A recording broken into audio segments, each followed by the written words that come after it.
hit subscribe.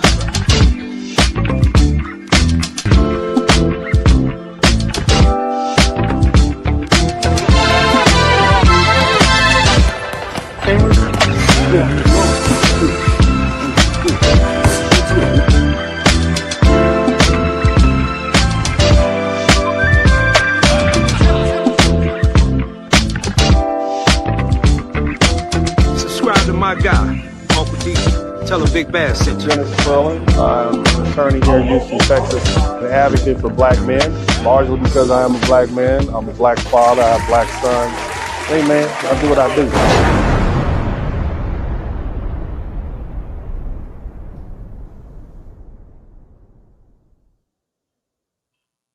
What's up? What's up? What's up? Welcome everybody. Welcome everybody. I hope everybody's having a great day. If you can hear me, hit the number 1 button. Let me know that you can hear me clearly. If you can hear me, hit the number 1 button and let me know that you can hear me. Big shout out to my man, Mr. 43TX. Always good to see the fellas in here who've been here for a long, long time. My name is Dennis Spurling, also known as the Blizzard King because I deliver the cold, hard truth. And, you know, as a term of endearment, they sometimes call me Uncle D. Well, nevertheless, ladies and gentlemen, I want to welcome you to tonight's broadcast. I want to thank you all for your time and attention to this message that I'm going to deliver. And I hope you learned something for the most part. That's my goal, is to teach you something or perhaps remind you of something that you forgot. And in this regard, I will have served the same purpose. Nevertheless, let's start with the simple truth. Crime in America is down, but people don't feel like it's down. Okay? The FBI tells us, shout out to all the folks from New York. I appreciate this coffee cup. Nevertheless, like I was saying, man, the FBI tells us that in 2024, violent crime fell nearly 5% from the year before, and property crime dropped more than 8%. And the Council on Criminal Justice confirms the trend in city after city. Homicides, robberies, assaults, most of them are lower than they were even before the pandemic. And yet the Gallup polling from as recent as October 2024 found that 64% of Americans said crime was up. Pew Research shows this perception gap is true. And it's been with us for decades. And you can see why. Because statistics don't erase fear.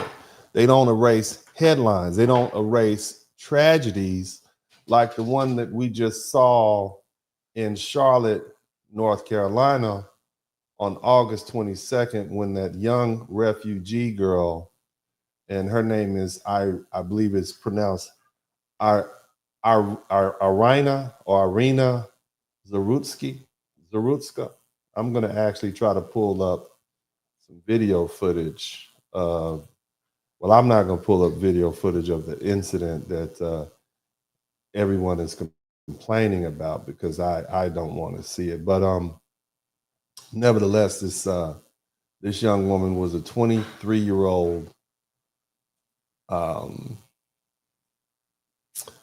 refugee who fled war zone, Ukraine, and came to America.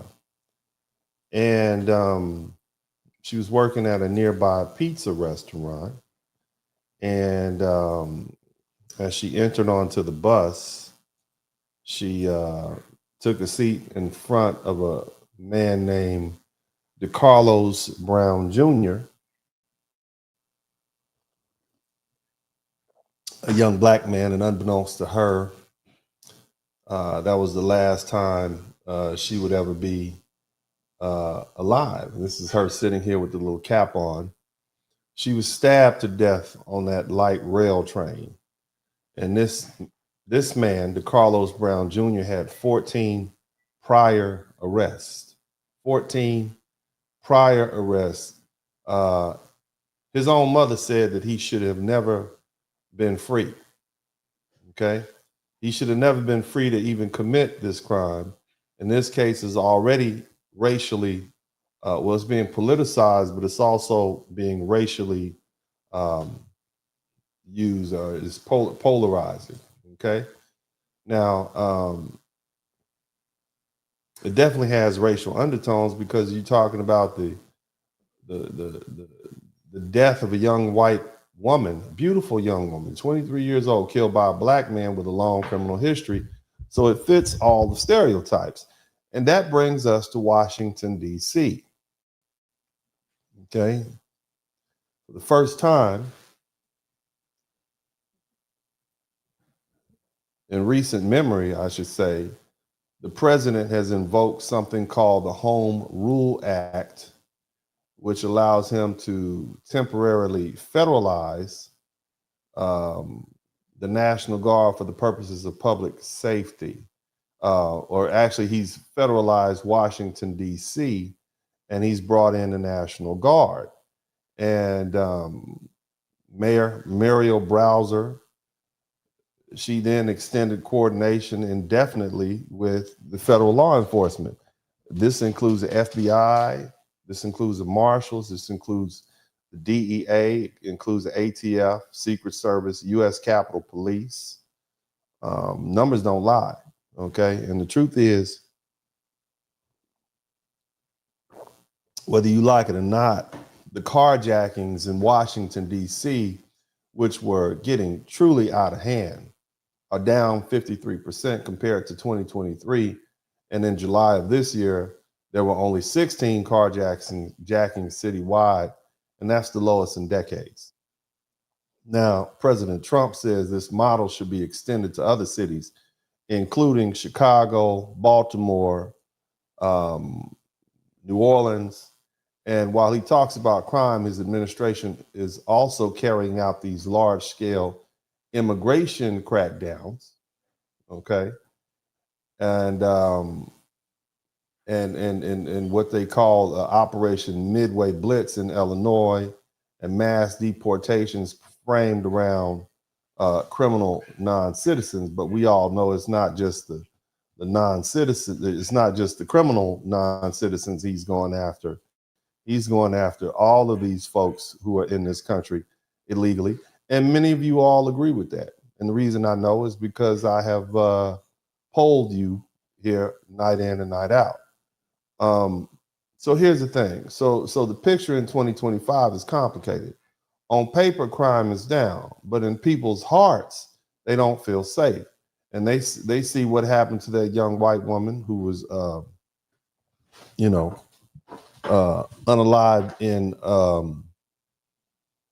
Charlotte. They see viral videos of carjackings and assaults and robberies. They see leaders sending the National Guard. And so they believe, often with good reason, that the danger is growing. And that's the stage we're on tonight. A nation where the numbers tell one story, but the people feel another. And both of these realities are matter of fact and important. Now, that being the case, I want to announce this on behalf of all the decent, hardworking Black Americans. I think I can speak for those of us who acquired some degree of peace of mind and wealth. We hate these YNs, okay? There's nothing glorious about the YN lifestyle, and we do our best to get away from these YNs. Now, there are those who are compassionate, but we do not want to be around these YNs, okay? Now, that being the case, I'm going to go ahead and let them speak for themselves. Now, if you listen to the pundits on these left-leaning media outlets, they will say things like, oh, Black people are outraged. No. We are happy. We are largely happy. And this right here, is some interviews. You guys check this out, and I'm going to do my very best. Let me get up close. I'm going to do my very best not to talk over these videos, because I know you all complain about when I talk over these videos. You just know, never go to the movies with me, because I will talk through the movie and you will not enjoy yourself. Nevertheless, we're going to go ahead and let this go, and I'm going to do my best. And remember, if you learn something, I should earn something. If you didn't learn anything, that's fine. But if you learn something, I should earn something. And that's going to be my goal. Again, let's go ahead and get this work. Y'all hit the number 1 button if you can hear it clearly. Northwest and southeast, from like the, I guess, the higher rate of I guess socioeconomic areas, and then maybe where people were struggling. Right. I think really actually where people are struggling. What, like, if you could give me like a how about like a shopping area that I could look up, that where I could go, there's people walking around that I could walk up to on the street, maybe like a city center area where there's like people just walking that I could talk to? I'd say Pennsylvania Avenue, southeast. What would the cross street be? That would be it would be more like Potomac Avenue neighborhood, the Potomac Avenue neighborhood. Okay. Let me put that just in case that, you know, thank you for this information. Because I like. Where? Sure. Hold on. Potomac, what was it? Potomac Avenue. Avenue area. Right, because back when I was in New York and I was covering a lot of things, for me, it was very easy to find neighborhoods because I was from there. And I always like to talk to the real people. Like when you go into New York City, it's really hard. Everybody's coming and going, and they're more wealthy and they have different opinions. I used to go to the Bronx, to Harlem, and people's opinions are wildly different than you would expect. Okay. So, well, you know, my view is that there are people that have actually moved out of the district, but also those people too have a great view. They have an understanding. Those that actually were born here, raised here, and then eventually became adults and moved into the suburbs, they understand that they want safety in the city as well. When we come down to work. Are you all enjoying me not interrupting the broadcast? I want to just make sure that you all, I'm doing my best to be quiet. And I want to make sure you all enjoy me not interrupting this woman when she speaks. If you enjoy me not talking over this, then just go ahead and hit the number 1 button. Hallelujah. Or to shop or to have dinner. We want to be able to feel comfortable. I mean, who wouldn't want safety? Exactly. Yes, safety. See, I didn't say anything. I kept quiet the whole time. Let's bring in Maryland Governor Wes Moore to the program. Good morning, Governor. Thanks so much for joining the program. Wes Moore. Good morning. Thanks for having me. Well, Governor, I'm so glad you decided to come on the program. I know you care about your community, and I care about mine as well. And I'm hoping that we can get to some resolutions on how we can come together to make this happen. I want to bring you to one of your cities in your state, and you're a neighbor to Washington, D.C., and we know the actions that the president is taking right now. When you look at the numbers right now, the most dangerous cities list, Baltimore is on number 4 of that. And when it comes to the murders, it's number 3. Now, I know you have been surging resources to Baltimore, investing in the police there, but you don't like the actions that the president is taking right now. Why? Fair use. Well, you know, when I came in, I said that the number 1 priority that we had as administration was to make sure that our communities were safe. You know, before I became governor, for the 8 years before I became the governor, Baltimore City went 8 straight years of 300 plus homicides. The year before I became the governor, Baltimore City averaged about a homicide a day. And I said, I refuse to be a governor who's going to spend my time offering eulogies and giving thoughts and prayers, that we actually need to have resources and coordination that was going to help to fundamentally address the problem. As people of my state have learned, you know, I don't come from a political. Now, is this exciting? Is this exciting just listening to them speak without me speaking? Because this is what you all have told me. There are people telling me they're tired of me talking over the videos. Now, I like to troll these people. I like to yell at the screen like you would, okay, and say the things that you would say, but I'm gonna be quiet. I'm gonna let the governor background. My background is I'm a soldier. And so what we did was we made historic investments in local law enforcement, that we invested over $50 million in the Baltimore City Police Department alone, that we made historic investments in technologies and predictive analytics, and saying if someone commits a violent crime, particularly with a firearm, I want them in handcuffs in 24 hours. And saying that we made historic investments in our community groups, working with the mayor, working with our county executives, working with the community groups and our violence intervention and violence interruption groups to making sure we can stop crime before it happens and making sure we don't have this retaliatory cycle of violence. And while I know that we still have more work to do, I also know this, is that despite the fact that the year before I became the governor, Baltimore City, again, had a historic streak in violence, that now that the last time the homicide rate was this low in Baltimore City, I was not born yet. So we're making real progress where Maryland is now amongst the fastest dropping states in this country on violent crime. There's ways you can do this, and you have to be able to make sure you're using the right tool to get to the right result. You know, Mr. Governor, you're right, y'all have made progress, but there's still some issues there. And this is a resident, and this is what they said in the Baltimore Sun, a 77-year-old woman from Curtis. So again, this is me just letting it play. Are you learning what they're saying?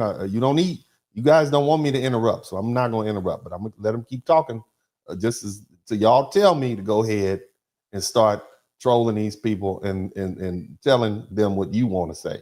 I'm gonna let them keep talking till the chat room lets me know what you want me to do. But go ahead. Bay, who asked to remain anonymous due to threat levels she's received from drug dealers on her block, compared the morning drug traffic to a fast food drive-thru. When a real estate agent assessed her property about a month ago and a half, she said that the agent told her he can't sell this house with that, referring to the 10 or 12 people involved in the drug market, loitering across the street.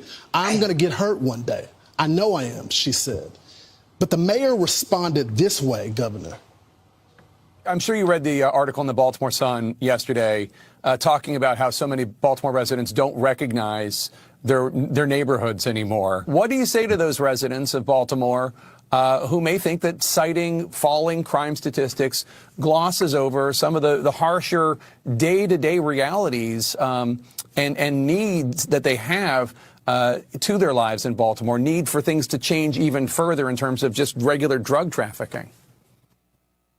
Yeah, so we're only having that discussion because the president is having that discussion. And this, I want to be very clear. I didn't read the Baltimore Sun article. I don't read it because they're a part of the president's propaganda machine. So, Mr. Governor, I know people go back and forth and the politics and Donald Trump and all this, but this is what the locals are saying. This is not some partisan thing. Right. Well, I mean, my heart breaks for that woman in Curtis Bay. And it breaks for anyone who does not feel safe in their own neighborhoods and in their own communities anywhere in the state of Maryland. And I think the people of the state of Maryland know and have seen through our actions that the #1 priority that we have is making sure that people can feel safe in their own neighborhoods. Do you all feel safe in Baltimore? Everybody in Baltimore, are my people from BMO here? Do you feel safe? Because the governor says that his #1 priority is making you all feel safe. Now, I want you all to notice, see how I didn't just jump in and yell at him on the screen? I patiently found a breaking point and I pushed the pause button. Is this what you all like? Because see, they want to be able to hear everything these people are saying. And I want y'all to hear, even though the clips are available on the internet, if you came, you just want to hear the clips, you can Google it and find it. If you want to hear me talk about what they're saying, then, you know, I thought you wouldn't mind me talking over. Nevertheless, but go ahead. In their own communities and in their own skin, that we're making sure that people who commit crimes, that they are held accountable for the crimes that they commit, but also that we're improving better systems that are making sure that they are also accountable to actually focusing on rehabilitation and helping people get back into the community with a real pathway for long-term success. And so whether it's a person in Curtis Bay or whether brother look a little bit like a turtle. He talk out the side of his mouth like that, but the other dude looking like that. But it's a person in Catonsville. They know that their governor is prioritizing their safety. Pardon my interruption, Governor, but the people of D.C. You see, he interrupted. Shout out to Urban Eagle. Thank you for the $5 super sticker. Let's see. Feel the same way. The people of Philly feel the same way. I'm just curious why you've been so critical of the administration trying to solve this problem. Is it the process that you don't like? Because it looks like they're doing the same thing that you're doing, which is surging resources to the city. What it look like to me. It's because I'm proud to be the 63rd governor of the. No, it's because you don't have an answer for that man, and that's why you just segued into some standard statement that you had prepared to say, sir, Mr. Turtlehead Governor, talking like that out the side of your mouth, sir. That's what it is. You just trying not to like the president because he's a Republican. And we don't give a damn, all right? We just want our streets to be safe, sir. Nobody wants to come visit Baltimore because it's dangerous up there. Shout out to everybody in B. Moore. State of Maryland, and I'm honored to be the Commander-in-Chief of the Maryland National Guard. You didn't answer the question. I stand with the remarkable men and women who have raised their hand, these citizen soldiers. What are you talking about? You didn't answer the question. The people are afraid. They don't feel the way you say they should feel, sir. And the hell with all you people that keep telling me not to talk over this foolishness. I'm going to say something, and I'm going to say it because it needs to be said. Keep going. Who frankly are trained to fight and win our nation's wars. The people who, in times of emergency and in times of crisis, shout out to Saginaw Bay, that I have the unique authority and the unique ability to mobilize them, and where I have done so as the governor of the state of Maryland, whether it is historic floods that we've seen in Western Maryland, or whether it's the fact that I still currently, right now, have men in. Sir, Maryland is that big, okay? It's that big. You can put some of them troops down there in Baltimore, okay, and still deal with the flood in Western Maryland, sir. Cut it out. Women who are deployed overseas doing operations. This is something that I take very seriously, particularly as someone who's worn the uniform, particularly as someone who's had to say goodbye to my family, particularly as someone who has had to trust the judgment of the commander-in-chief, knowing that the decision that they made was one. We don't trust your judgment, sir. That had not just the best interests of the national security in mind, but the best interests of me and my family. And so all I'm saying is this, is if we want to have a serious conversation about violent crime, you on TV, they're trying to have a serious conversation with you, sir. Okay? They want to have a serious conversation about the violent crime in Baltimore that you seem to be ignoring. And now you got what's called a wild hair up your ass. Oh, excuse my language, family friendly, because Donald Trump says, if you don't do something about it, I'm going to do something about it, sir. We can have a serious conversation about violent crime, and I would love to be able to share the multitude of things that we are doing in the state of Maryland, where we are surging support for local law enforcement, surging support for predictive analytics and technologies, surging supports for community groups, and allowing more supports for the mayor and the county executive and the people. Donald Trump cleaned up D.C. in like 3.5 days, sir. Obviously, it's not enough. Let's keep people on the ground doing the work. And we were able to receive some really encouraging and historic results in Baltimore and around the state of Maryland. And I never once had to mobilize the National Guard in order to accomplish those. Gone down, but it's not gone away, sir. How about that? It's not gone away. So what's the point? Feats. Governor, it's a different war now. There's more brothers dying here in these cities than overseas. So what's your response? Isn't it fair to have them there? And it's Democrats that agree with this measure. Don't take my word for it. The local cop there, the police chief, agrees with this. The mayor of the city agrees with this. And it's because people that look like me and you are dying. That's true. No one needs no response. No response. And absolutely no response. Where's the response? When we start talking about black people dying at the hands of other black people, nobody has a response. I've been telling y'all for years, we got a cultural problem. That's the problem. We have a cultural problem because our culture is one that needs to be dealt with. And that's something totally different. But in the meantime, folks want to feel safe being able to walk down the street, enjoy their communities, enjoy their community parks. You understand what I'm saying? Enjoy their life. To explain to me the pain that is taking place in so many communities. No one needs to explain to me the pain that is taking place in so many communities, urban, rural, and suburban, who are being besieged by this issue of gun violence. Who's being besieged? It's not gun violence, sir. It would be knives, bats, sticks, whatever. Fist violence is not just gun violence, sir. Cut it out.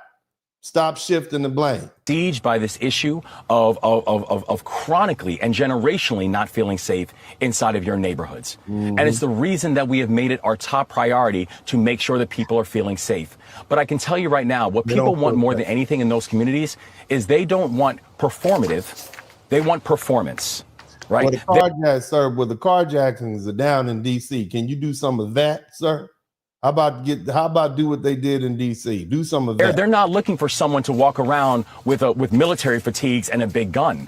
They're looking for someone who actually understands how to make people feel safe and how. No, they want to be safe. They don't want to just. If they were safe, they would feel safe, sir. That's what you need to understand. To make people actually safe in their communities. Our National Guards are not trained for this. I believe that they might not be trained for it, but they seem to be doing a good job in D.C., sir. And are we saying that the police are trained for it? Because they are doing a disturbingly horrible job in most of the cities around America. Are you saying that the police are trained for that? Have you not seen what the police have been doing to folk in the past, I don't know, 50, 100 years?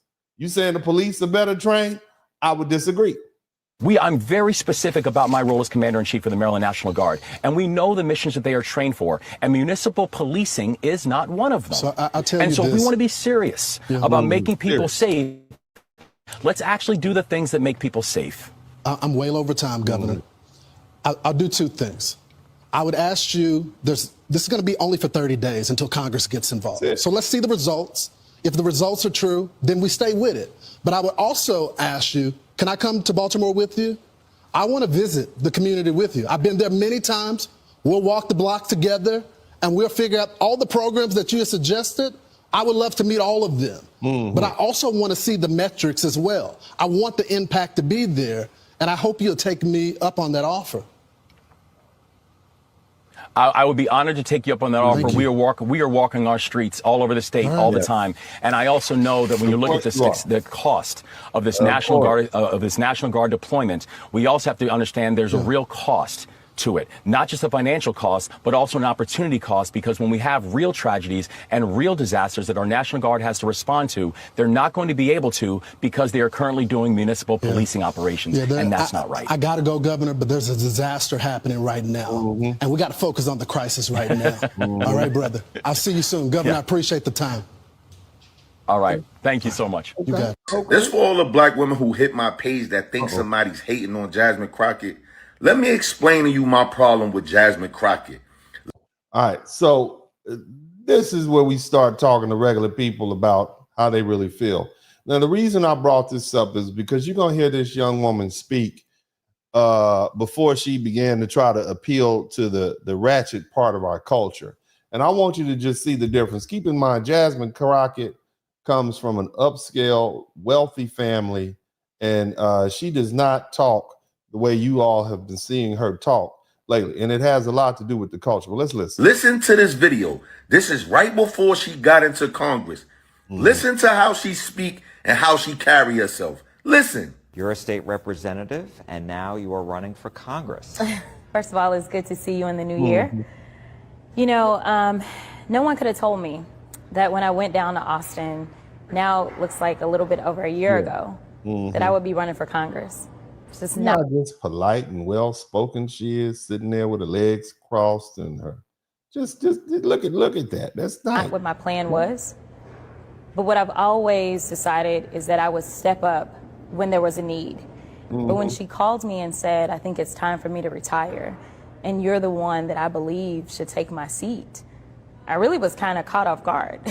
I didn't anticipate that. And in my mind, I'm thinking, I just got to Austin and I had to beat 5 people to get here. I don't know about this. It's a huge responsibility.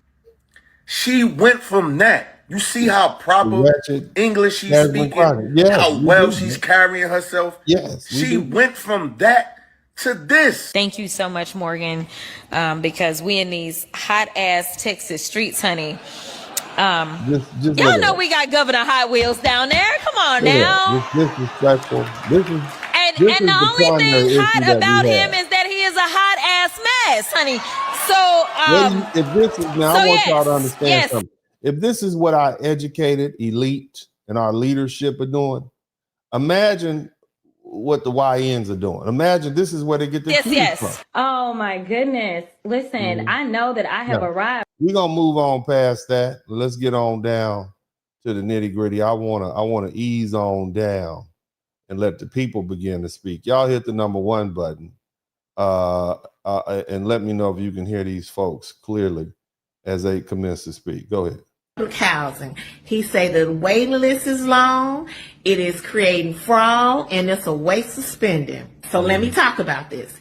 I want to make sure I'm clear on this. Not that they are getting rid of Section 8 and Section 8. They're getting rid of Section 8. public housing.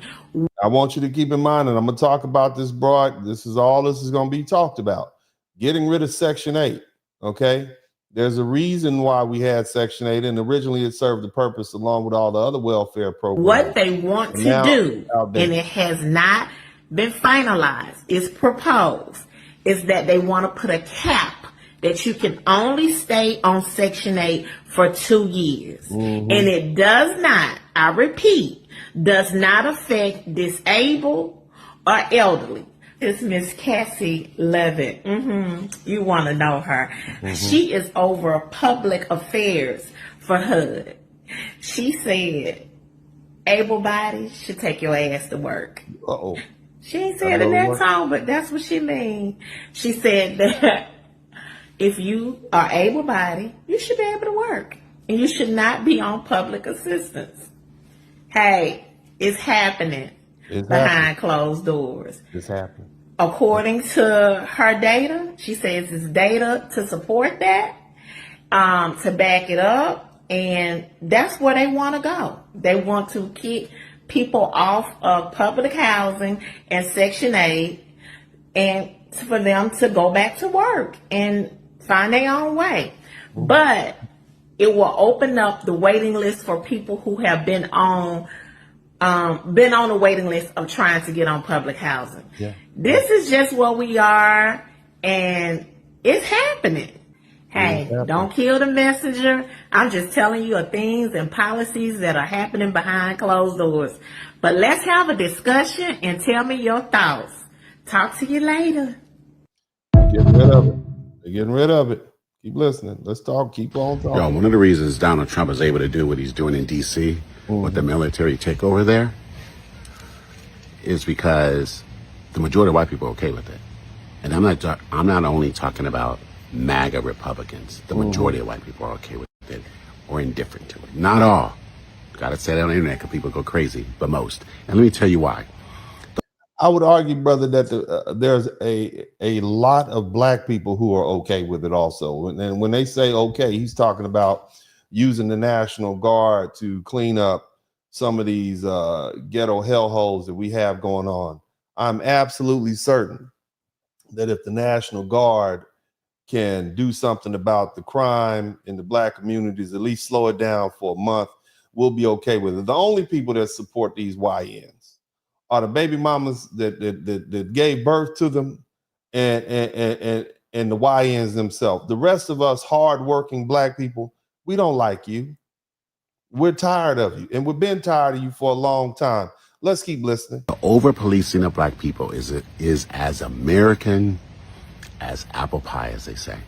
Because the whole idea of the police is to over-police black people. The police so you saying the police were invented to police black people? Is that what you're saying, sir? I'm just asking. So the whole idea of the police is to police black people. So in Scotland Yard, which is in London or in England, where they have police, you saying there's not really a lot of black people there per se? Is that their job? Because they've been around for centuries. Is that what you're saying? What about in Japan? They have police there. There are no police, there are no black people really in Japan. They want you out of there. Matter of fact, when you show up. So what are you talking about?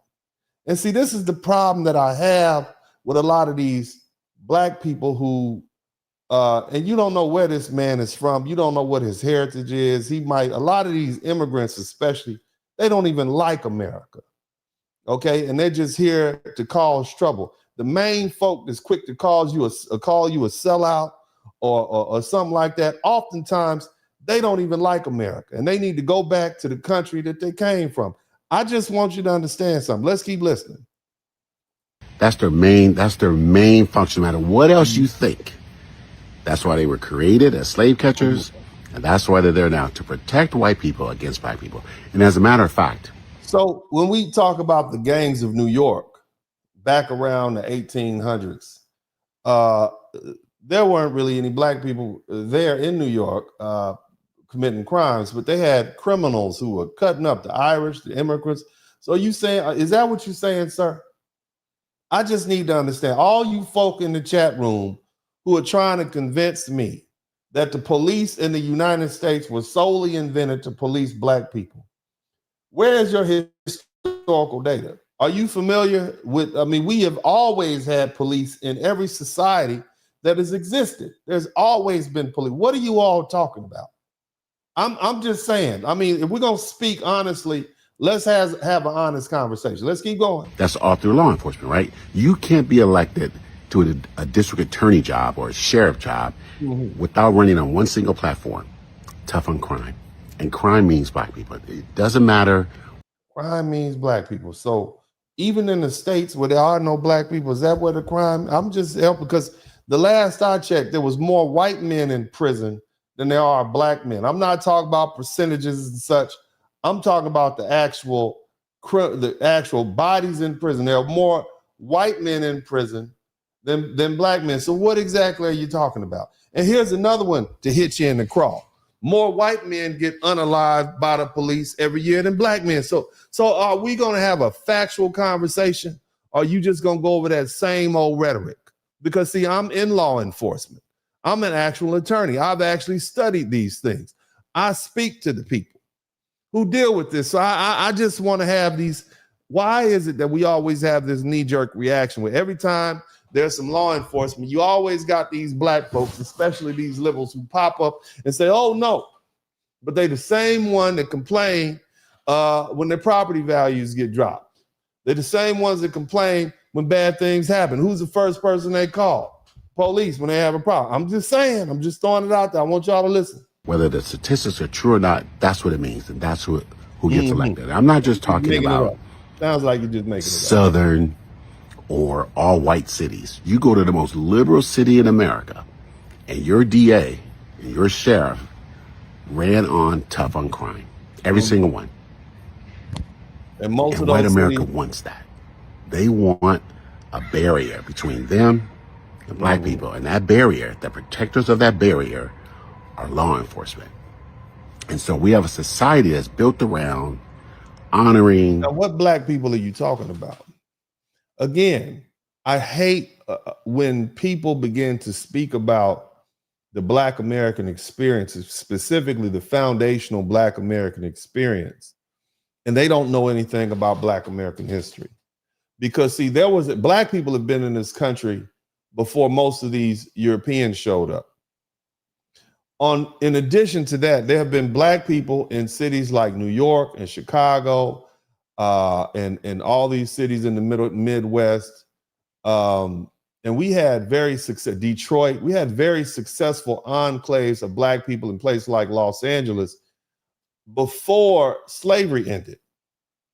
And matter of fact, it was a black woman that helped found Los Angeles. She owned the land that LA sits on. These were very successful black people.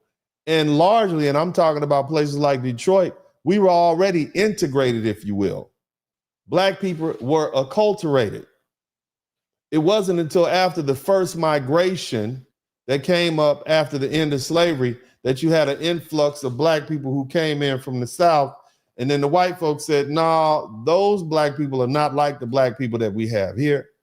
You're going to have to deal with them yourself. I'm just saying. And then there was a second migration that happened in the 1950s. And they said, once again, we need to separate ourselves from these black folk. I'm just pointing out. So what exactly are we talking about? And worshiping and praising these men in blue and women in blue, these men and women in blue, right? They praise them. And so you have Donald Trump put that whole group inside of D.C. and recognizing that there are white people in D.C. It's not an all-black city. And there are white people who protest that. Again, there are white people who protest that. But overall, white people are okay with over-policing, whether it's the military, National Guard, or whomever, as long as it's used against black people. And because of the immigration nonsense used against immigration nonsense. Okay, I at this point, I want to know what island in Caribbean country that this brother is from. That and it is important to understand who is speaking. I want to know what island. And anytime you're against illegal immigrants coming to this country outright, that lets me know a lot about where you're coming from. Okay, let's just keep listening. Latino communities as well, right? They're okay with that. And so even though you have the overreach of the federal government and the military on the streets of D.C., like you have the military on the streets of L.A., as long as those military people, personnel are not on the streets of these all-white communities, white people are like, that's all right. They're okay with it. Look, you could draw a line from people who remember when Obama was president, and you might remember the Jade Helm military exercises. Jade, one word, helm. Okay, brother, I done had about enough of all I can take from you. Let's let some more people speak on this issue. So let's slide up out of here because he just, this is a lot of babble at this point. That they don't have the same weaponry. They know that. However, you got to understand the generation that we're dealing with. They're not looking at that as advice. They're looking at that as a challenge. And while many of you... Now, to put this conversation in context, this young man is explaining how upon hearing that the New Guard was coming to Chicago, a lot of the YNs in Chicago, the gang members, decided to use social media and express how they are not afraid of the United States military, nor are they afraid of the National Guard. And then some National Guardmen decided to speak and say some things in response. And so this young brother, who's obviously a member of the United States Armed Forces, is addressing the military personnel who responded to the National Guard. You think you have a one-up, or you're, really putting YNs in their place. You're really not. And what you're doing is you are issuing a challenge to them. You got to remember, as service members, we are governed by the UCMJ. Guess what YNs are governed by? United States, UCMJ, United States Military Justice Act. The streets. They don't have the same rules that we have. Please stop feeling like y'all flexing up on these Chicago YNs, bro. Because it's not cool. And it's not the flex that y'all think it is. Oh, y'all think y'all got 5.56s and all of these rounds and y'all can't shoot and What I'm saying is the D1 crash outs in the hood, they don't care nothing about critical thinking. All they see is a mission. Now, according to the mayor's office, war on DC. President Donald Trump versus the Washington criminals. Let's get into it. What happened? A MAGA supporter, he got beat up on Capitol Hill. And Donald Trump is trying to say. That's one of the people who worked, they call him Big Balls. He was the one who originally was working with Elon Musk. He apparently got jumped by some other youngsters. And that was about a month and a half or so ago. Keep listening. The criminals and the homeless people beat him up. And they're called the Washington criminals. I just made that up. Right? It's a bunch of red flags. So Donald Trump is sending the National Guard to protect DC and to move the homeless people out. Where they gonna go, I don't know. But he said, you gotta go. Here is what I believe. No DC criminal or any homeless person beat this guy up. I truly don't believe he was beat up at all. I think this is a ploy and a plot. So the other thing about our people is oftentimes when they don't have any intelligent arguments to respond, they will begin to call names, they'll lash out, and we are definitely known for coming up with these conspiracy theories. I think black folk low-key keep some of the oddest sort of conspiracy theories going on. So she just said, I don't believe the man was beat up. It was a hoax. That's basically what she's saying. Let's keep listening. Hey, bro. Hey, Brody. So this is the DC. This is the police in action. Drop your jump. Drop your jump. Look, drop your jump, bro. Just drop your jump. Drop your jump. Show him.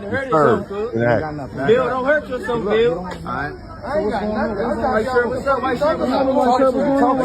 What's all this for? How you feeling, man? What we know? I feel well. How are you? Ain't nothing going on right here. Better than ever, man. Yeah. Oh, you got the ski mask on. Nah, don't break it. Open the gate. Don't break it. Open the gate. Don't break it. Oh, they kicked the jump. Stupid ass. That's all they wanted to do.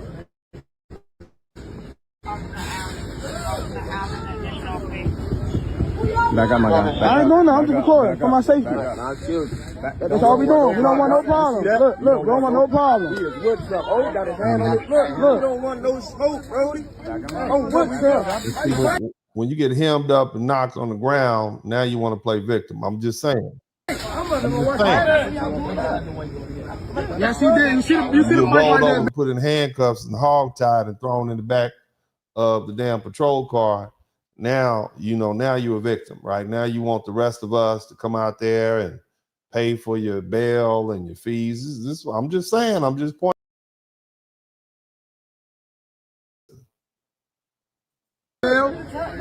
Mike right there, Bill. You see the mic, Bill? Come on, you gonna really do it? Come on, bro. Doing the best I can, like doing the best I can, not to talk. Oh my God, I'm having anxiety. How you got your fucking head? Don't fuck up my door. Y'all gonna pay for that? Have the motherfucking key down. What's going on? Let's move on. We see that. Roving mobs of wild youth. Let's keep listening. Why shouldn't the federal government take in? The problem here is that the numbers for crime are going down. If there had been some outrageous spike, it would be more understandable. For at this moment in time, though, with crime at a 30-year low, according to the federal government, why would the federal government send in the National Guard? It's not making sense to some people. If it's making sense to you, let me know in the comment section. I want to hear from folks, people who agree with the move, people who don't agree with the move. Just tell me what you think. Okay. I'm not mad at the president. Okay. Hear me out. Talk to me, I baby. live in Washington, D.C. I'm born and raised in D.C. Moved around, but I always found my way back home. Okay. And we need more policing, guys. Oh. Do we need a national? So let me get this straight. So all of you folk who call black people who say, yeah, we support this crackdown, the actual people from this D.C. support the National Guard. Are they sellouts too? Are they sellouts also? Do they not know what they're talking about? They're the ones that live in those communities of black people in Chocolate City, as we used to call it. So are they sellouts also? I'm just asking. Guard, I don't know. I won't say we have to bring in the army, whatever, right? But we need more. These kids are running rampant. These kids. Just the other week, I walk outside, neighborhood full of police cars. Got the tape, police tape everything off because someone's being chased by the police and threw their gun in my neighbor's yard. Okay, one of us could have gotten hurt. He could have freaked out, started shooting, police shooting at him, and it was in a residential neighborhood. We could have gotten hurt. Yesterday, I'm sitting in my car. Well, when I pull on my block, I'm looking for parking, and I see this woman. She's walking in the middle of the street. She looks, a little deranged. I'm like, okay, I'm not going to judge.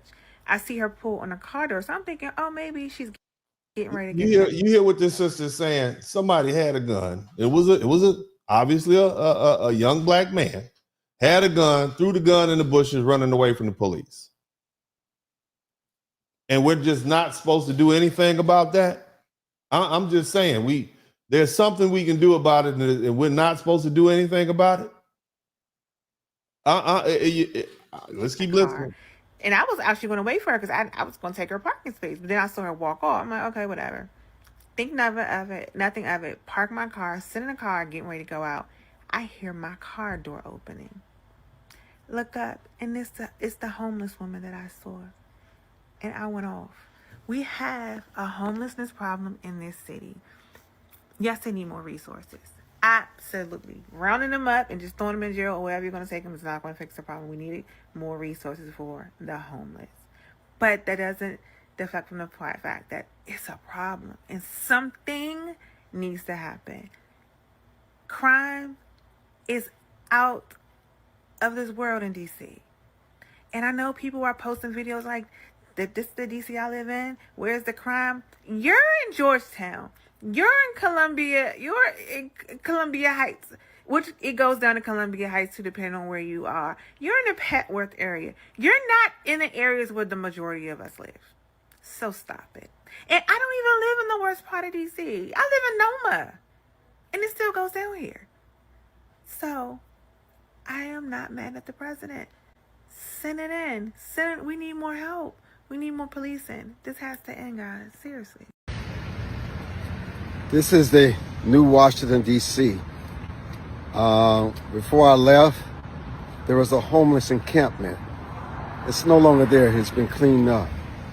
You walk over to the Union Station, where you used to see all the homeless people strung out on drugs and crying out for help. It's no longer there. On my streets where I am, there's no national. I'm listening to the people from DC saying it's cleaned up now. The homeless people are gone. The gangsters are gone. The criminal activity is shut down. Who has a problem with this? Who in the chat room has a problem with it? If you have a problem with this, type P in the chat room. If you don't have a problem with this, type D, like don't, in the chat room. If you got a problem with the results that have happened in DC, type P. You have a problem. If you don't, type D. I'd like to take an informal poll. Guard. There's no DEA around the Capitol because there's a security apparatus already in place. And so, listen, it's quiet, but there's a whole new spirit in Washington, D.C. Really law and order. Things that I saw a week and a half ago, you no longer see and feel now. And what about the meeting yesterday between the European leaders and Zelensky? They met. They came together. Trump said he would guarantee some security measures if. I see a whole bunch of D's in the chat room. It seemed like the D's are winning. So for all you YNs and you YN supporters, my channel is 90-something%, over 90% Black American. And what I'm looking at in this informal poll is Black people support this, irrespective of what you see going on liberal media channels. Black people, real Black people who have to deal with this urban inner city crime are supportive of this. Let's keep listening. They signed this agreement and Putin decides to go back on his word. And speaking of Putin, is Putin the smartest man in the room, whether he's there or not? He has a lot of experience. Do you trust him? You think? Let's keep going. Let's move on. I don't want to talk about that. Gosh, it's all clean. Here come another one. Let's see. Try to slide this over a little bit. Boom. Police cars. Full of police cars. Give Trump this peace agreement, but he doesn't want to ceasefire. I know the bloody media will tell you very little came out of the meetings yesterday. Don't believe. Try to get this thing queued up a little better. Hold on a minute. Boom. On the cleanup, while I only see white liberals continuing to protest. Play the clip. So President Trump has not even had control over Washington, D.C. for 30 days. And I have on my For You page video after video showing D.C., specifically Union Station, and how clean and safe it is. People don't understand how big of a deal it is, specifically for Union Station, because there is a bridge, whether it's the bypass, it's either 95, 395, or 495, where the homeless, as well as people who are abusing drugs, as well as the drug dealers, they just squat. It's clean. It's all gone. This was also an underpass bridge where people would throw their waste. So you would drive on the main road, and to the left and right of you is nothing but trash. It's all clean. People don't understand how big of a deal this is, because the Capitol is right there within like a 6 or 7 minute walk. And then also local residents, they did not like walking there, whether in the daytime or the evening. Some people would take taxis just to avoid. I mean, the only people that don't want this for the black community are the people that want to continue to tear it down. Anybody calling you or saying there's something wrong with you because you want a clean black community that's crime free, something's wrong with them. I just want y'all to understand that. Okay, any type of encounters. And people have been talking about cleaning this up for a decade. And you mean to tell me President Trump hasn't even had control for 30 days and he cleaned it all up? Democrats will never give Trump credit for anything, which is why I say that they are some of the most disingenuous people, and why I believe that those protesters are bought and paid for shills, not homegrown. Trump talks the talk and he walks the walk. And in comparison to all the other presidents, which are an embarrassment, he by far is one of the greatest presidents we've had. Like I said, ask the residents how they feel, not those paid for shills. Remember, folks, for more mean tweet commentary, be sure to subscribe to the YouTube channel and hit that notification bell so you get notified every time I put out more mean tweet commentary. Hit me up on Facebook. It's official Craig Long. Instagram is official Craig Long 45. Facebook is Craig Long 45. X is Craig Long. It's Craig Long 45 everywhere, man. Y'all know what time it is. Okay, all right. Let's keep going. Keep listening. You assaulted him. Right. Disengage with what?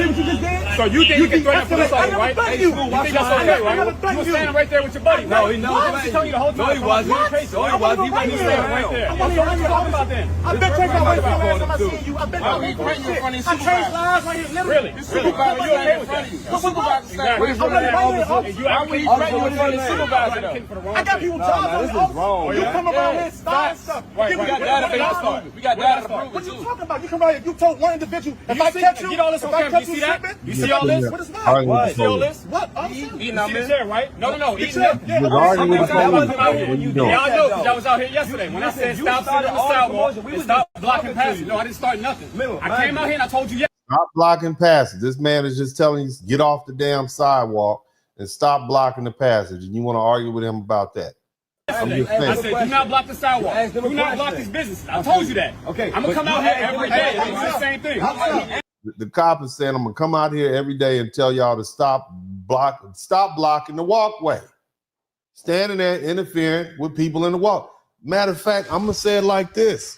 The problem that we got people with jobs, people with something to do, and then you have other black people who don't. You see what I'm saying? I think there's a comedian, Chris Rock. He said it best, man. You have had a war between black people and N-words, and it's been ongoing for a long time. And this right here is N-word activity. You see? No, he didn't answer my question. Your man started talking shit the entire time. And then what? Oh, take that back out, beat his ass. And what happened? He went running for his life. So go ahead. Keep that in your mind. Because I'm going to come out here. And he's not getting away. I'm going to be right here. No, he was talking to me about communication. No, the only thing y'all do is talk shit. And we're done. We're done. We're tired of it. It's over. You're done. You're not going to be a police officer. I don't know. I'm not attacking you. I'm not attacking you. I said, hold on. Why are you doing that? Ain't nobody attacking you. It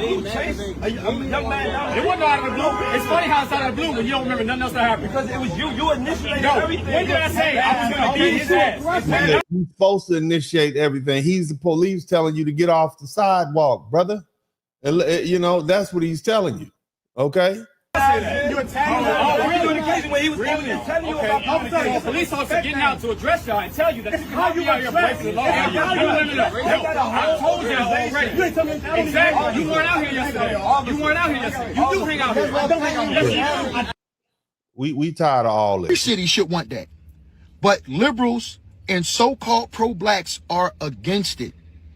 They are. We got to wake the fuck up. Where all the pro-blacks at? All you pro-blacks, I want y'all to come to the front of the room. I want you to hear what the brothers have to say, because I've always had a problem with these so-called pro-blacks. They as fake as a $3 bill. Most of them, your favorite YouTubers who are always talking about pro-black, they are sleeping white. You understand? I'm not just talking about a one-hitter quitter. I'm talking about they ain't dating nothing but white women. For all you ladies who support these so-called pro-blacks, and all they do is sleep white. Just keep that in mind, okay? And at some point, the truth will come out, and you'll hear about your favorite internet heroes who wolf that pro-black. So anytime somebody start wolfing that pro-black foolishness, I'm gonna tell you now, I'm gonna pull a whole card. Let's keep listening. In urban cities across America, right? We have these cities that have, murder rates that 2 and 3 and 4 and 500 murders every single year, right? Whether you're talking about Philly, Chicago, Memphis, Detroit, DC, right?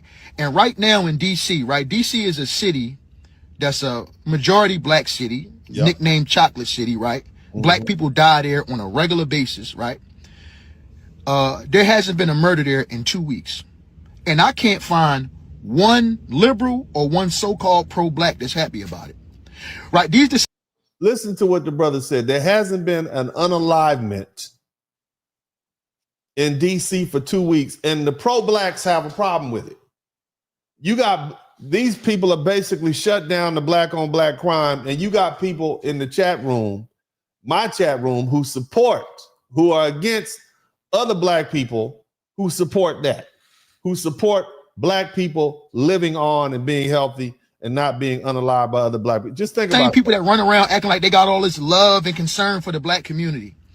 And I can't find one that's happy about the fact that there are no black people being murdered in DC right now. Right? If the Trump administration said, you know what, we're going to stop our efforts, we're going to pull back the National Guard, we're just going to, we're going to let DC just be DC. They would celebrate that shit. And do you know what would happen? It would go right back to murder, mayhem, death, and fucking destruction. That's what would happen. And I'm of the opinion now that this is what they want. Because the idea that let me explain something to you about some people, some black people. Under the auspices of being so-called pro-black, the truth is they just want to switch places with the white supremacists, and they want to be in charge of you. They want to tell black people what to do. If the pro-blacks were able to shut down the crime rate in the black community, it would not be a problem. But the fact that Donald Trump is doing it, or any white man for whatever, it's a power trip for them. So disregard anything these so-called pro-blacks have to say. They are not for us. They are in fact our enemy. They are simply an extension of white supremacy racism. And when you really begin to look at it, you'll recognize the only issue that they have is their ego tripping. They want to be in charge of you. They're jealous of the dominant power. They want to be in charge. I'm going to tell you this. You are your own leaders, and you dictate how you operate and live in this world. And you don't have to succumb to anybody or anybody's doctrine. I'm going to say that we'll table that for another conversation. Let's move forward. City with the 4th highest murder rate. The murders just stopped. It's been 2 weeks. Nobody has been killed. Every city should want that. Yeah. But liberals and so-called pro-blacks are against it. We got to wake the fuck up, man. We got to wake up. And I said it before and I'll say it again. They don't give a fuck about us, man. It's not about the people. It's about the party. Keep going, brother. And these the same niggas that talk that, coon and tap dancing for the white man shit. But excuse the language. of the brother, but he's making a point, so we're gonna let him ride. Family friendly. I'm the one that's happy, right? That in a city where black murder is commonplace, right? Where we got our children are running around killing each other. Yep. I'm happy that that's not happening, and y'all upset about it. But I'm the one that's the sellout. It's me. I'm the problem. Y'all got to come up with some new material, man. And y'all got to start getting on the right side of these issues. Some shit is just common sense. It is. Y'all go It's against common sense. anything Donald Trump does, even if it's beneficial for you. It's something wrong with that. Wake the fuck up, man. Americans have been forced to put up, for far too long, Americans have been forced to put up with Democrat-run cities that set loose savage, bloodthirsty criminals to prey on innocent people. Now, I'm going to look at what Donald Trump said, because I know we got a lot of people who support Donald Trump and whatnot, but what he's going to say and what he's going to do, it is racial. It has a lot of racial undertones, but let's look at it and see it for what it is, and we'll talk about it. Really very, very innocent people. In every place, they control radical left judges, politicians, and activists, and they've adopted a policy of catch and release for thugs and killers. In Charlotte, North Carolina, we saw the results of these policies when a 23-year-old woman who came here from Ukraine met her bloody end on a public train. And here's a picture of it. This is the picture of it.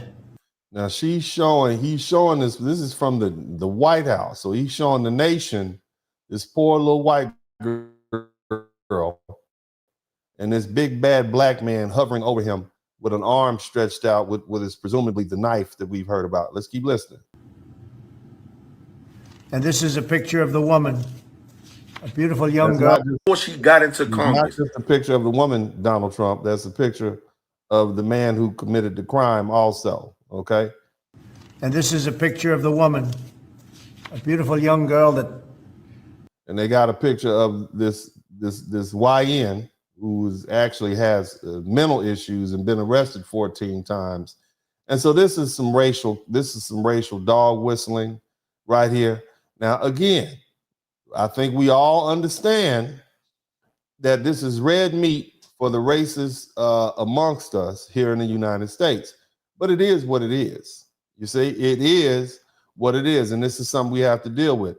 We understood, those of us who voted for Donald Trump, that some of y'all might not think he's a racist, but the racist thinks he's a racist, and that is sufficient. This is dog whistling. This was not necessary, but it is what it is. And this is the climate that we're dealing with right now. We're dealing in a racially charged climate. And what you need to do is be mindful of that, and don't be stupid, and don't be naive. And don't get so caught up into your Republican and conservative leaning, newfound for a lot of black people, that you forget that we are always the primary target, whether or not he's going after immigrants or whomever, or Latinos or Arabs. It's black folks who are the primary target of white supremacy racism. Keep that in mind, but let's keep listening. Never had problems in life. With a magnificent future in this country. And now she's dead. She was slaughtered by a deranged. I mean, look at the terms he's using. Slaughtered. Monster. Deranged monster. Go who ahead. is roaming free after 14 prior arrests. We cannot allow a depraved These are the terms he's using, but keep going. Criminal element of violent repeat offenders to continue spreading destruction and death throughout our country. We have to respond with force and strength. We have to respond with force and strength. I just want to remind all the white people who are listening to my page right now, you all created these YNs. They didn't have N-words in Africa, okay? They had some other stuff, but it was you all that brought them over here, us. And by the grace of God, so many of us have done well under these circumstances, but you all created these N-words. You created these savages. You are the ones that have kept black people oppressed. You broke the families apart. You tore us apart with so many different things. You kept us impoverished with your redlining and your oppressive tactics. Okay, you helped pump dope into the black communities in the 1960s and 70s and 80s because we had come together and we had pushed this country to do what it promised that it would do, and that is give everybody freedom. And so you became so angry with that at the black success, you began to tear down our success and tear down our family. So you created this problem, and now you're having to deal with it. This is karma biting you in the butt. So that death of that young woman who was innocent, is as much your fault, white America, as it is black America. Let's not forget that, okay? Let's always put it in context. Let's keep listening. To be vicious just like they are. It's the only thing they understand. 24 of the top 25 most dangerous cities in America are run by Democrat mayors. That's probably incorrect. 50 people were murdered in Chicago in recent weeks, with hundreds being shot. And it's time to stop this madness. The people of our country need to insist on protection, safety, law, and order. We have proven that it can be done because we did it right here in D.C., in District of Columbia. The capital of America was a bloodthirsty, horrible, dangerous place, one of the worst. And now it's a crime-free city, and we're going to keep it that way. It can be done. It can happen fast. All we want is, please, Mr. President, we need help. Chicago needs help. Other cities needs help. We'll do what has to be done because we're going to make America. What he's explaining is that unless the actual mayor or governor asks for the National Guard, he does not have the right to bring them in under unless there's some sort of emergency. And that's what he's saying. And so they have to actually ask. Otherwise, you can get away with it in D.C. because they have the Home Rule Act, where D.C. can be federalized, and the president can actually take control of the police force. But you can't do that in every other city. America safe again, and that includes our big cities. We're going to make those cities safe. Thank you. Trump talking about he's deploying the National Guard to Chicago, and then I see some YN come on here talking about he don't want to do that. The National Guard don't want no smoke with the YNs in Chicago. We got all these gangs. And then the military dudes came on the app, and they were talking about, you don't know our military. Our military is strong. We don't care about no switches. Listen here, brother. We're not talking about the military. We're talking about the National Guard. The National Guard this is some back and forth military jargon. He just saying, y'all, whatever, y'all ain't ready. Let's keep going. Let's keep listening.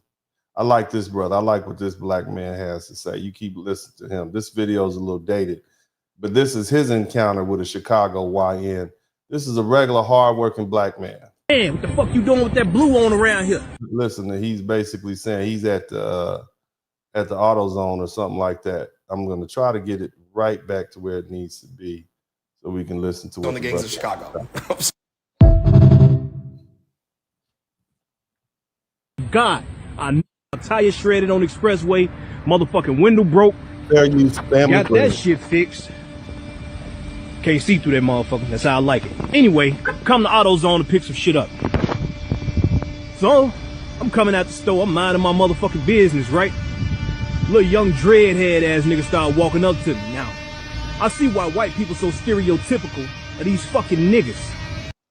Excuse the language, family friendly. Okay, we're doing our best, but the brothers are expressing themselves, and so we're gonna let the conversation move forward. Again, the title is Black Americans Hate YNs, and we support Trump's National Guard crime crackdown. It's just the truth. It is what it is.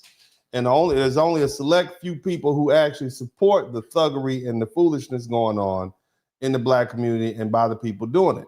Okay, keep it. You walk up to me with some nappy ass motherfucking dreads with your pants hanging below your motherfucking ass, nigga, you suspect. Anyway, long story short, little nigga started walking up to me, so shit, fuck that shit. I conceal carry, nigga. I carry my shit all the time, so I'm already ready for him. This nigga come up to me, hey, big homie, where you from? I'm looking at this nigga.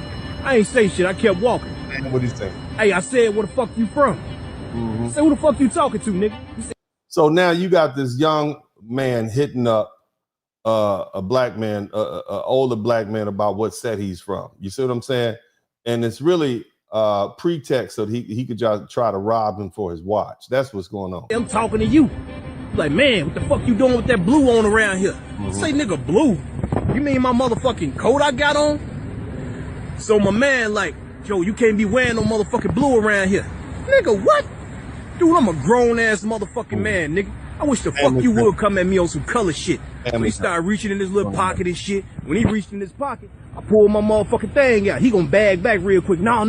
Thing means his firearm. Shout out to Roll Pill. I'm gonna read all the super chats. We got 4 super chats. I appreciate y'all. We ain't got to the learning good. We're gonna be here for a minute, but I want to let you all hear what people are actually saying, because a lot of people assume, oh no, that's just these podcasters or these, you know, elite. What do they call them? Bougie, boule. These boule blacks. No, these are everyday hardworking black people who are sick and tired of the thug culture.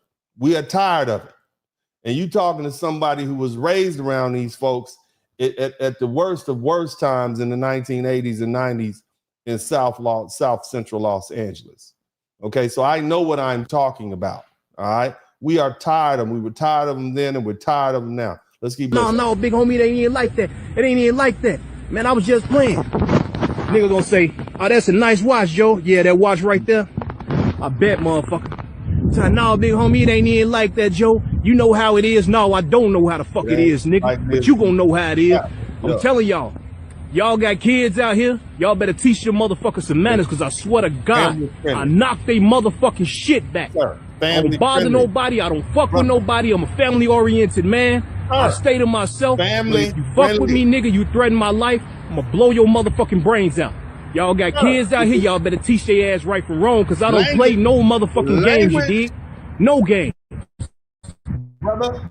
Walk the fuck up on me with that shit. Any other nigga would have knocked your motherfucking shit back.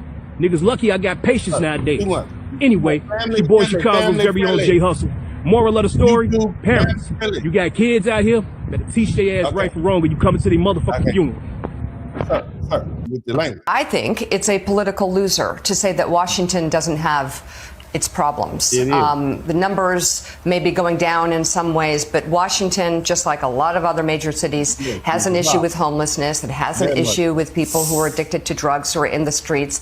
And there have in the past been court rulings that have really tied city officials' hands in its ability to respond to the problem in an effective way. And that who don't know, this is Mika Brzezinski, and she is on MSNBC. Her father was a very famous, I forget what Mr. Brzezinski's name was, but nevertheless, I think he was Kali. I don't know. I can't remember his title or what exactly he did, but she's a liberal and she's saying the same thing. That's where the National Guard and the president may have more. They got to live up there. More sway, more power to do things about it than the city actually did. Having said that, there are many who are concerned about exactly how the president. And when you still on that side, no game. Weekend morning, and you will be listening to the old people. I ain't getting out this road. We already know Kevin Roberts and the project named after this year has been studying our resistance and looking for any way to get under our skin. We all. This is the more do the right thing, because I promise. This is the young brother who is in the Army, and he has some things to say to the YNs. It's not, please don't think that you're gonna intimidate people that can pinpoint where you keep your weapons at, locate who your family is in a matter of half of a nanosecond, has an unlimited supply of ammo. We're speaking to an entity that have weapons that can track you down. We have homing missiles that can track you down and put a. So this troll right here says that everybody who agrees that they want the black community to be safe are butter biscuits. I want y'all to know this is the mentality out there. I'm going to tell you now, this person has no job and they have no future, and they're probably going to be nothing worth anything in this country. This is the mentality that we're dealing with. But let's go ahead and keep quarter of a hole in your chest before you realize it, and then you have less than 2 breaths to realize that you're dead. We're speaking on an entity that can wipe out a whole country if it so chooses to. If we didn't have the Geneva. We don't even need the National Guard. If they would unleash the regular Americans on these thugs and criminals, we could eliminate them quicker than the National Guard would. I'm just going to tell you. The only thing to keep good folk from destroying these lowlifes is the law. We don't want to break the law. But the minute they say it's open season on these criminals and these drug dealers and these people who are destroying our community, we would eliminate them. Now, we don't typically want to do that because there's, we want to have due process and whatnot. But that is the only thing that keeps good people from destroying these lowlifes. And but here's the thing: the lowlifes know that. The lawbreakers know that.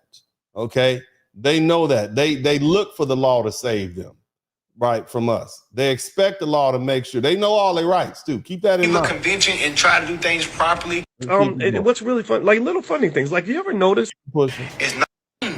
It's a Sunday. I shouldn't be cussing. Oh boy. The U.S. military.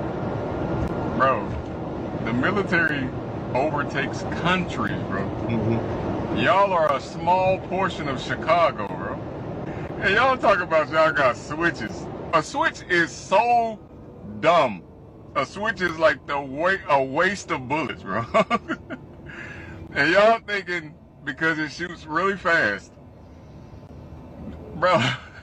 So we got Chicago's gangsters and thugs saying they got switches for Trump's National Guard.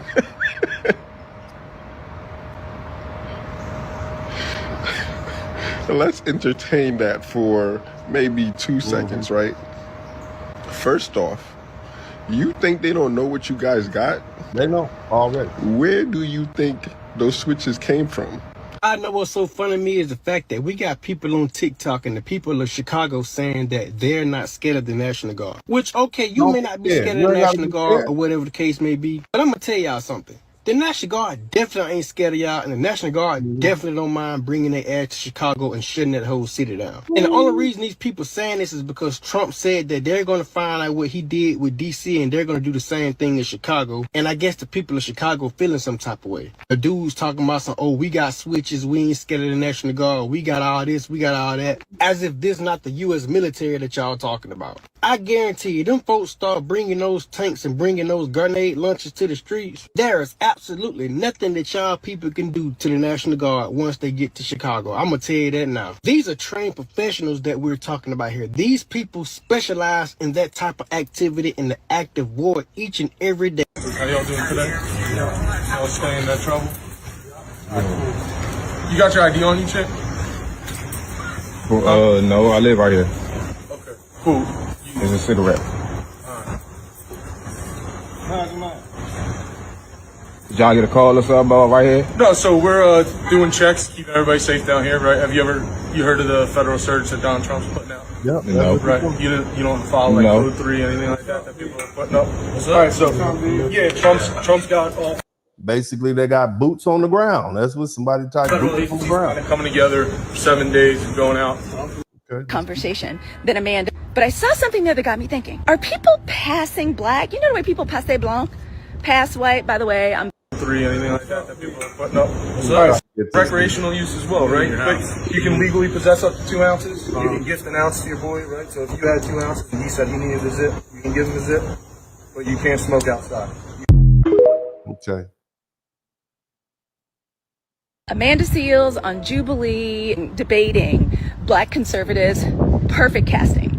Perfect conception. Obviously, they worked her nerves, but I can't think of anybody who was better suited to handle that conversation than Amanda. But I saw something there that got me thinking. Are people passing black? You know the way people passe blanc? Yes. Pass white. By the way, I'm black. 4 black grandparents, okay? Before anyone gets started, I'm just a light-skinned black woman from... Are people out here passing black? You remember that person that she was debating? It turns out, after some questioning, that he seemed very reluctant to answer. He's not black American. You got a lot of people who are against what we have going on right now, who aren't even foundational black American. I just want you to keep that in mind. He's the son of 2 African immigrants. I don't know, I forget if it was Congo or Angola. They have no business involved in our internal politics, no business involved in even having anything to say. This is that Joy Reid complex. Nobody asks you and nobody wants your opinion, but they keep talking anyway. Either way, it got me to thinking, oh my gosh, the way people used to passe blanc back in the day used to pass away. Are people passing black? Major point. Now, move on. But he was Republican, a stone conservative. But when he heard about me, a black man trying to do something right, without hesitation, I was right there, no problem. Brought me on in, showed me what to do. Now I'm in the schoolhouse, working in the office with the police and Mr. Drummond. And the police eventually became the sheriff of this community. But I say all that to say this, to be a black conservative, you ain't gotta hate niggas. You're supposed to love your money and want to keep it, don't want to give it nobody else. Yeah, I would not consider myself a conservative or a Democrat or a Republican at this point. I voted Democrat my whole life up until the last two elections where I voted for Donald Trump. And it's just because they've gone too far. The Democrats have gone too far. And so you don't have to be a sellout, a booty kissing black person running up behind white folk to be a conservative. We are naturally conservative people. Look at who we look. We pray conservative. We live conservative for the most part. So you know, we believe our beliefs and our morals are conservative. You know, so don't get caught up into that rhetoric. But listen to what the and you pro-police. Some people just take it too far with the shenanigans and coonery. Which can't be anti-nigga, but for a conservative man like Jim Drummond, who did all that for the black community, he just was doing what he thought was right, standing on his beliefs, but also still being a prominent black man in our community. Had a whole bunch of children too. Let's keep going. Chatham, Inglewood. Get on your scooter there. And do it about 7 o'clock.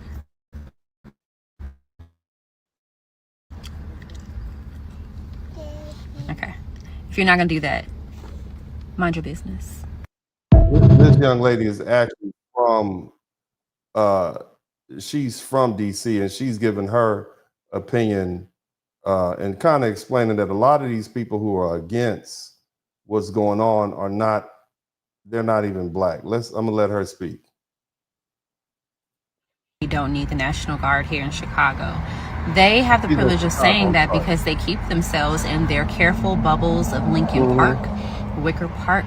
They stay up in some of the northern areas and they go and frolic at the beach, playing volleyball and pickleball and tennis in these areas where it's clean.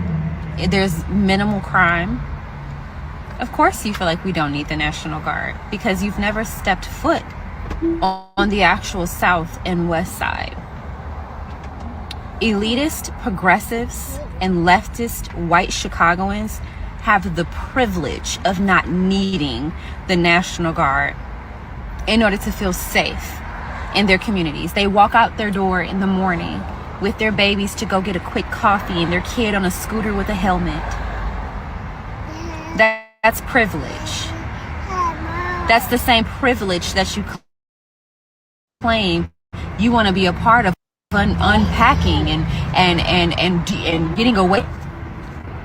It's the yuppie white women in Chicago who want to scream about Trump being fascist, yet they keep themselves carefully, safely tucked away in Lincoln Park.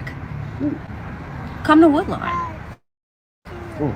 And not the cute part. No, go past 63rd. Come to Auburn Gresham. Chatham. Inglewood. Shout out Get on your to scooter Timothy there. Bright. And do it about 7 o'clock. Okay. If you're not going to do that, mind your business. Well, these are the people actually speaking. Careful, everybody! These two fucking punks are up to no good! This lady just came out today. Let them be. Let's listen with this. There's another sister speaking. Let's let the sister speak. And I love it. And I respect you, sir. But you know what I want to tell you? Let them be, sir. Let them bury their kids every single day. Because that's what they want. They want to fly balloons and light candles and RIP and make t-shirts every day. Let them be. Just let them be. Because those who is fighting you right now to save their children, let them bury their children.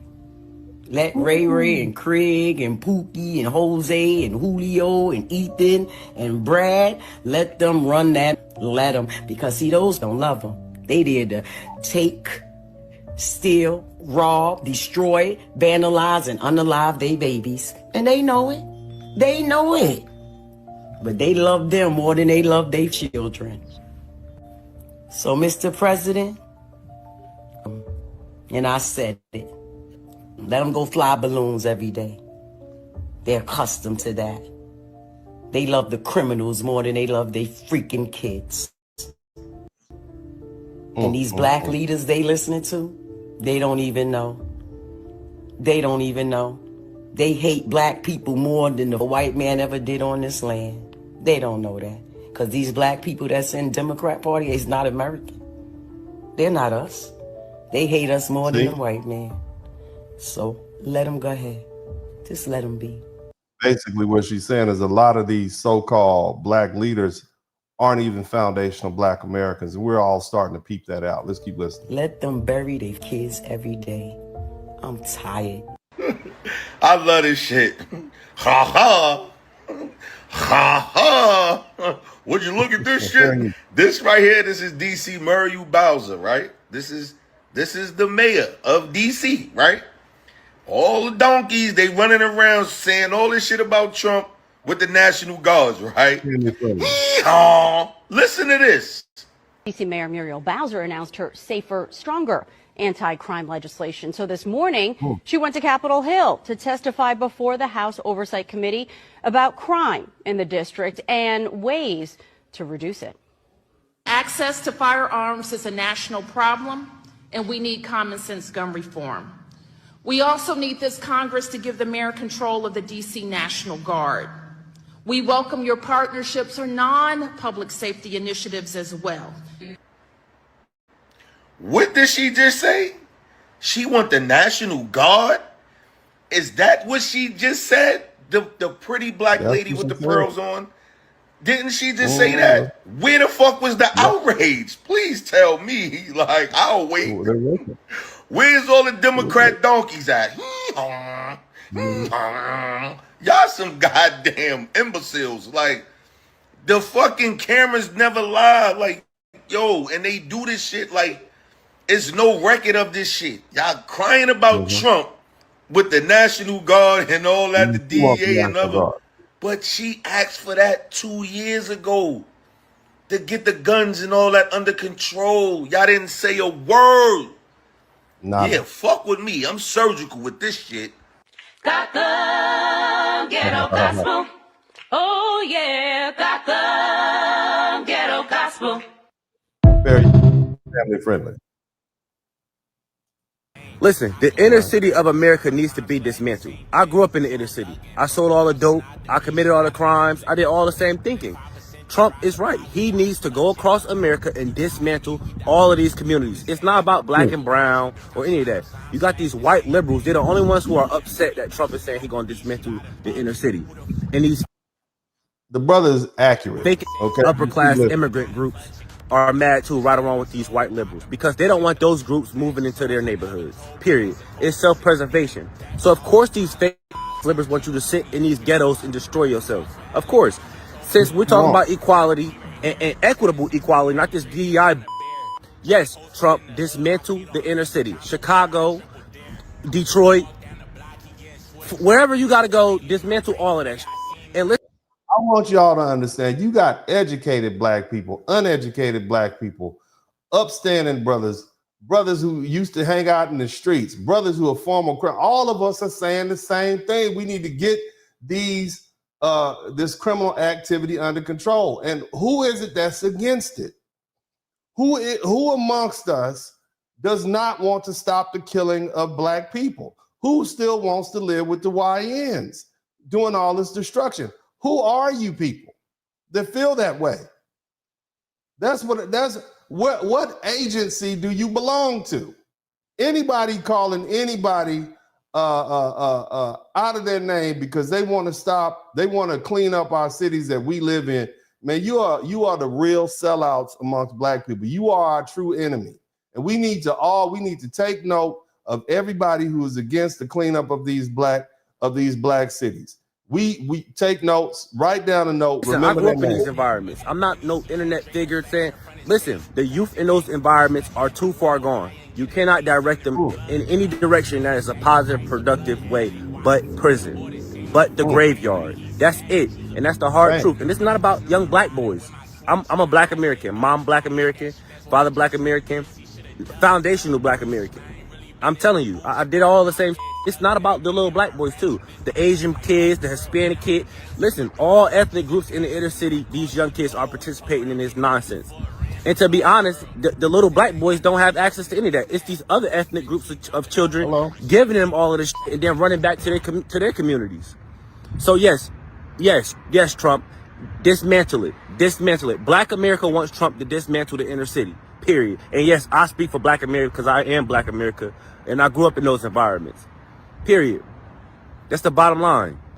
Listen. We've been seeing the governor of Illinois parading out there saying that there's nothing wrong with Chicago. It's a great place to live. There's no crime there. He doesn't need President Trump's help. Well, I think the residents of Chicago beg to differ and the statistics beg to differ. And I'll just share a few of those statistics with all of you. For 13 consecutive years, Chicago has had the most murders of any U.S. city. This is J.B. Pritzker's legacy, by the way. For 7 consecutive years, Chicago has had the highest murder rate among U.S. cities with more than 1 million people. In 2024, just last year, Chicago's murder rate per capita was 3 times higher than Los Angeles and nearly 5 times higher than... Just to put it in context, this woman is talking about the death of black men, women, and children. When they say the murder, they're talking about black people dying. Keep that in mind. New York City. That's more than double the murder rate in Islamabad and nearly 15 times more than Delhi. Out of Chicago's 147,899 reported crimes this year, that's how many crimes have been reported in Chicago since January 1st. There have only been arrests in 16% of them. These numbers are unacceptable. There have been more illegal guns recovered in Chicago than in New York City and Los Angeles combined. The number of reported motor vehicle thefts last year was more than double the number in 2021. And Chicago has also, just like DC, come under scrutiny over discrepancies in its homicide data reporting. So as bad as these numbers are, perhaps they are even worse. And this is Governor Pritzker's legacy. He should put politics aside. He should pick up the phone and call this president, who would be more than happy to do right by law-abiding American residents in the city of Chicago, and we hope that he will. Gabe, and thanks for being here, Brandon. Gabe. Yep. So President Trump has federalized the police department in Washington, D.C., and people are upset. He's calling it Liberation Day for Washington, D.C., and I couldn't agree more. The crime in D.C. has ran rampant. And it's about time that people can now have faith and trust in law enforcement out there and be able to walk the streets and not get hit over the head or mugged. I mean, why would anybody be upset with that? We just had a young member of Doge beat by a gang of young males. I mean, why would anybody have a problem with that? The left is calling him a dictator. They're calling him an authoritarian. A lot of names that they throw. A lot of word salads. Of course, they're calling for him to be impeached. But the people that support him is calling for more. This is what we voted for. And we're very happy that this man is making D.C. safe. He's making America safe. Look at the border.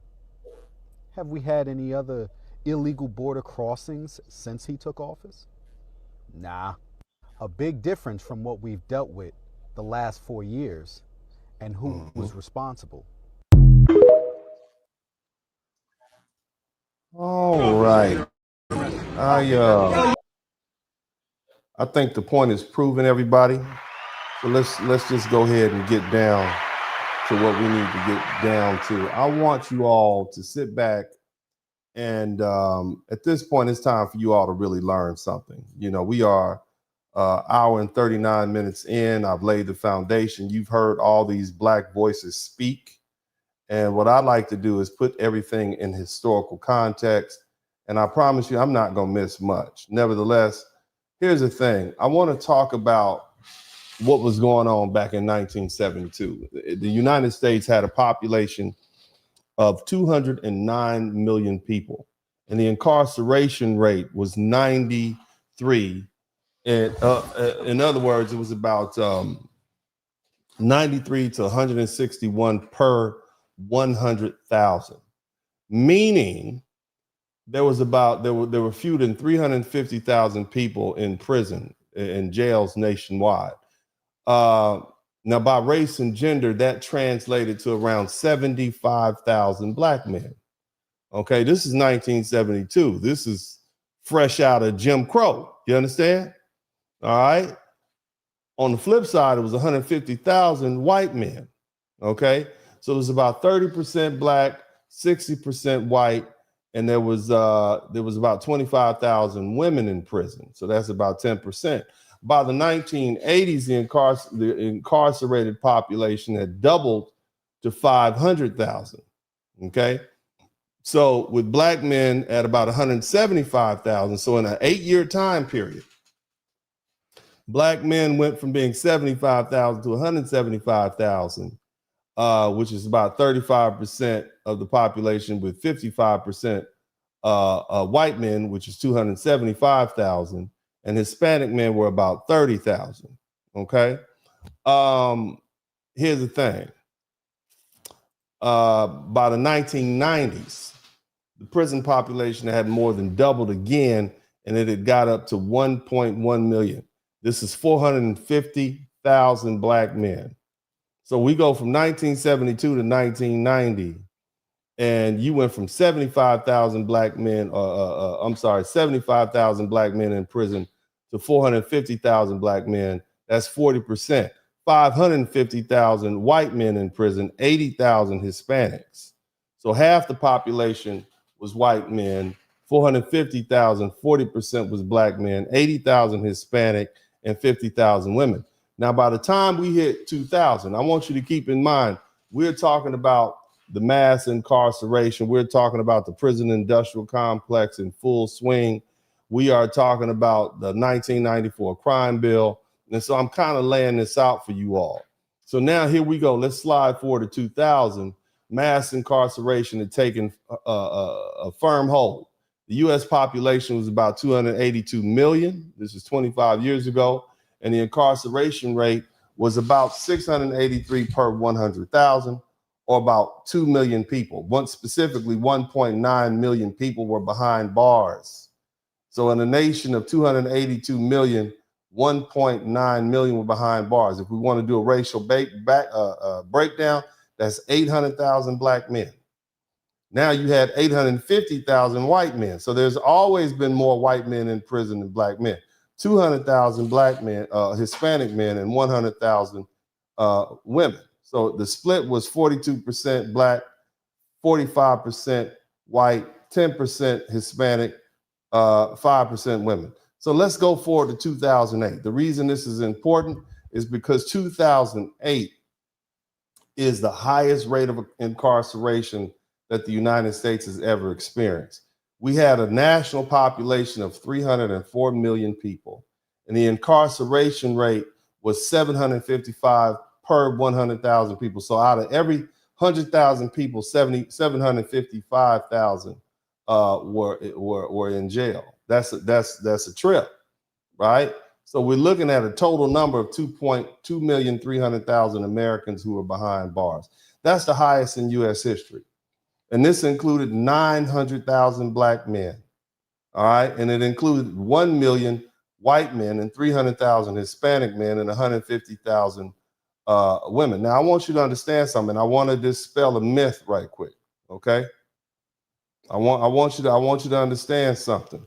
You know how they always say All the black men are locked up.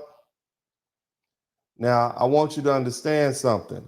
If 900,000 black men are locked up and 13% of the population is black people in general, so we're looking at about a little over 35, maybe 35 million black people.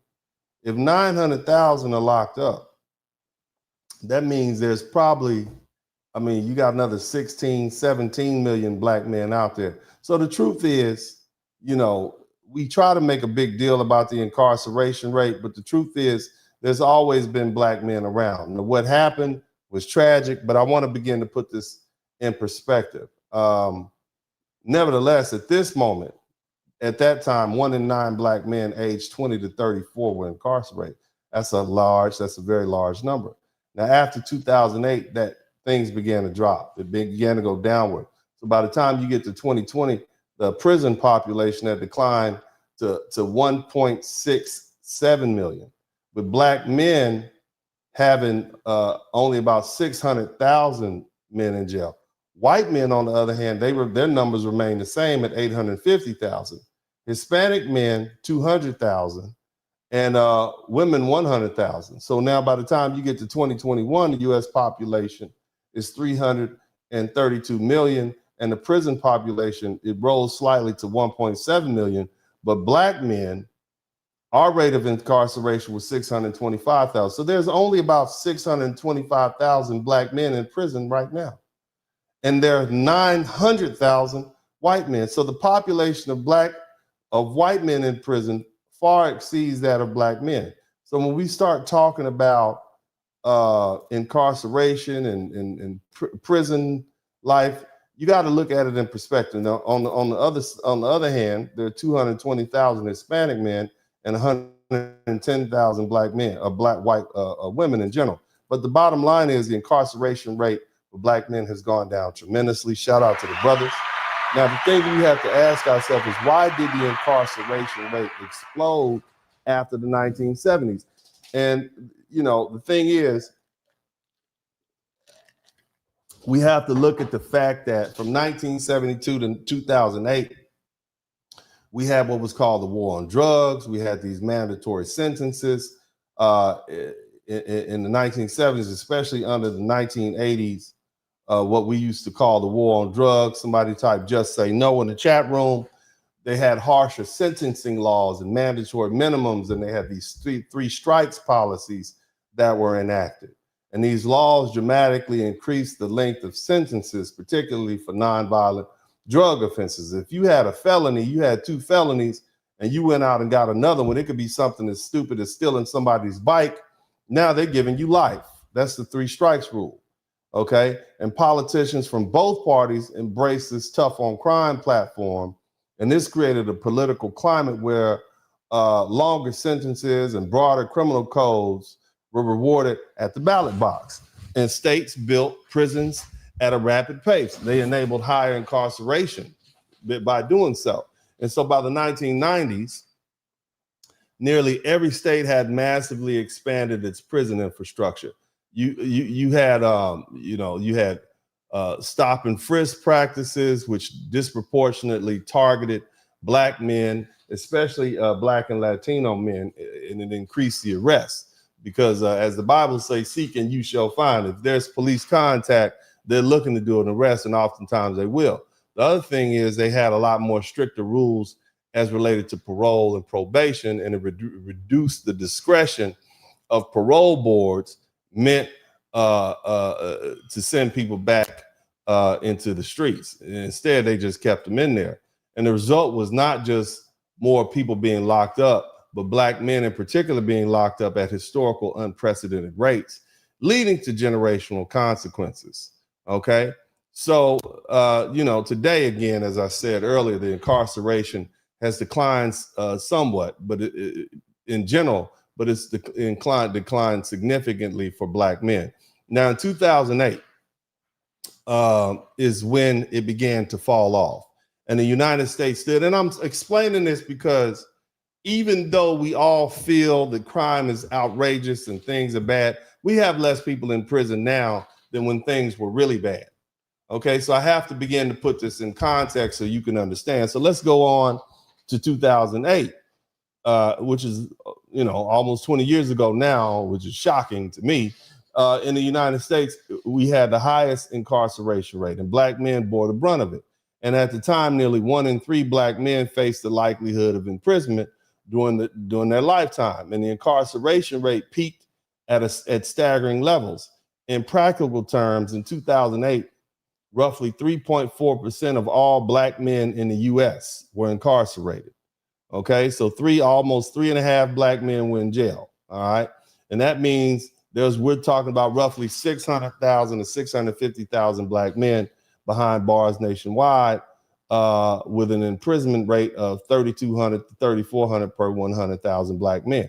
Again, we talk about 600 to 650,000 black men, but since that peak, the numbers have shifted dramatically, according to the Sentencing Project and the subsequent demographic studies that discuss the incarceration rate of black men, and it's dropped by nearly 50%.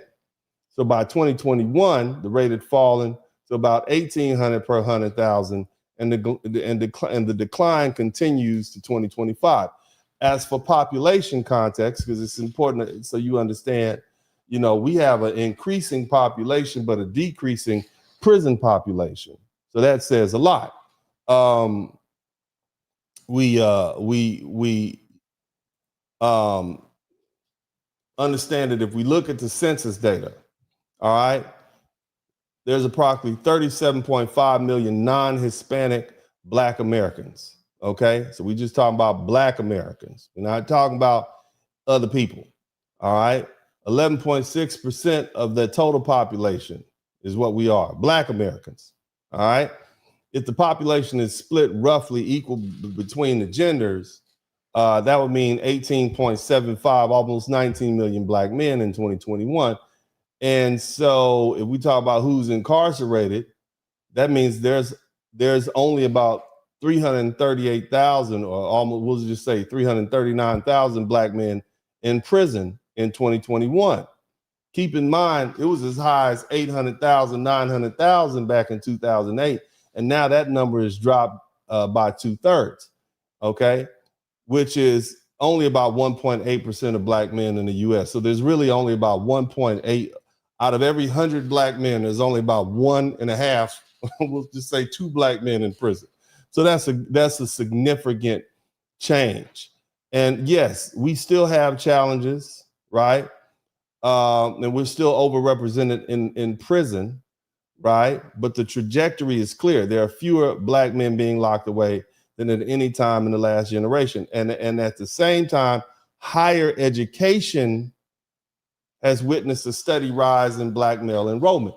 Current estimates suggest that in 2025, you have 675,000 black men enrolled in college nationwide. That includes HBCUs, which is about anywhere from 45 to 57,000. You have 270,000 in community college, and you have about 355,000 black men enrolled in predominantly white institutions.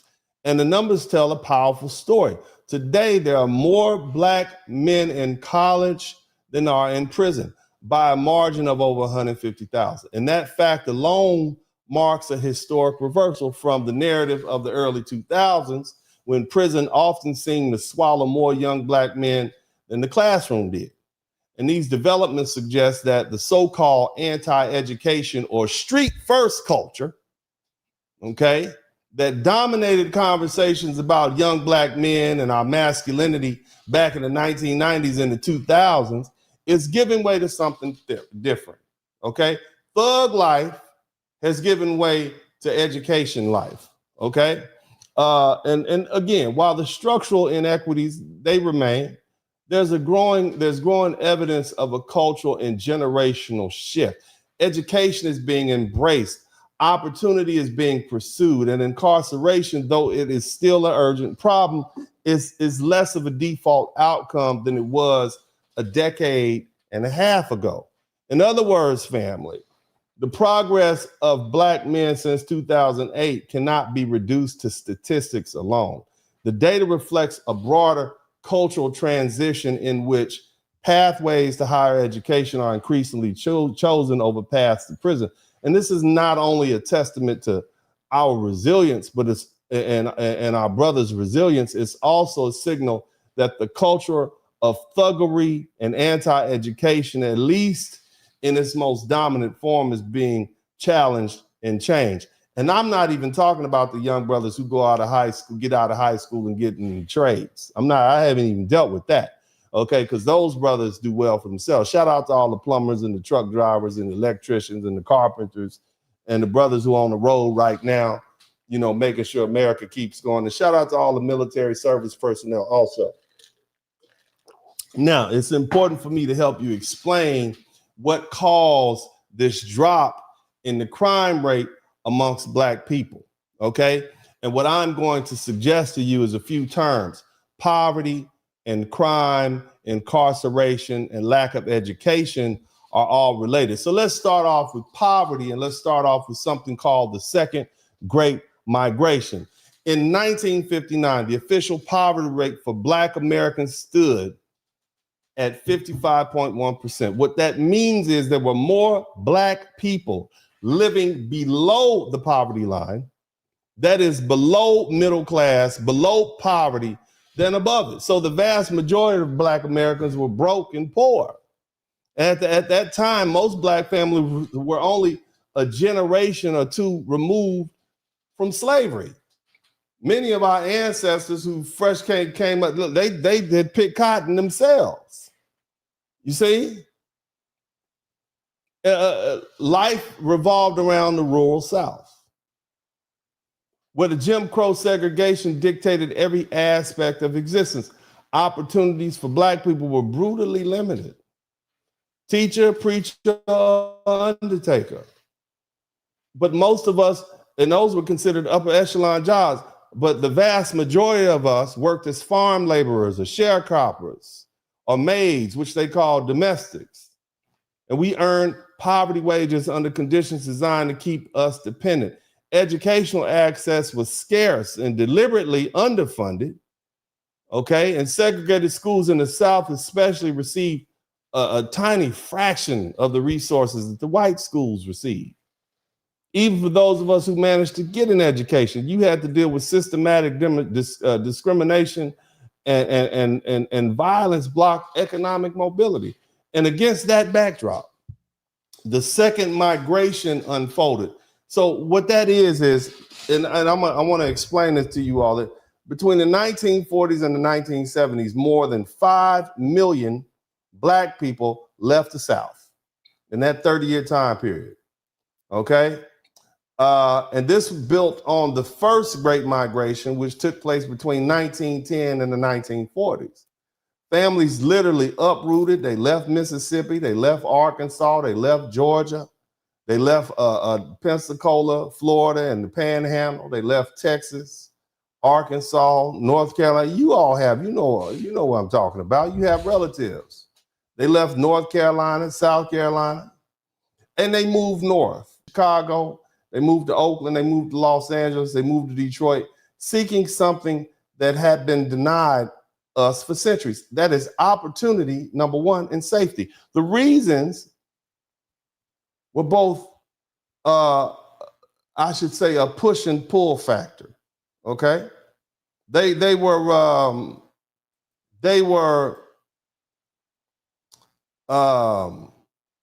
Jim Crow pushed us away.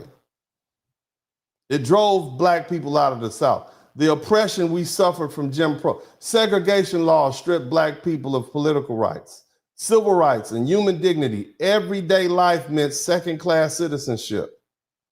And here's the cold part. It was enforced by the courts and often by terror. You had to deal with racial violence, the lynching and the white supremacist intimidation.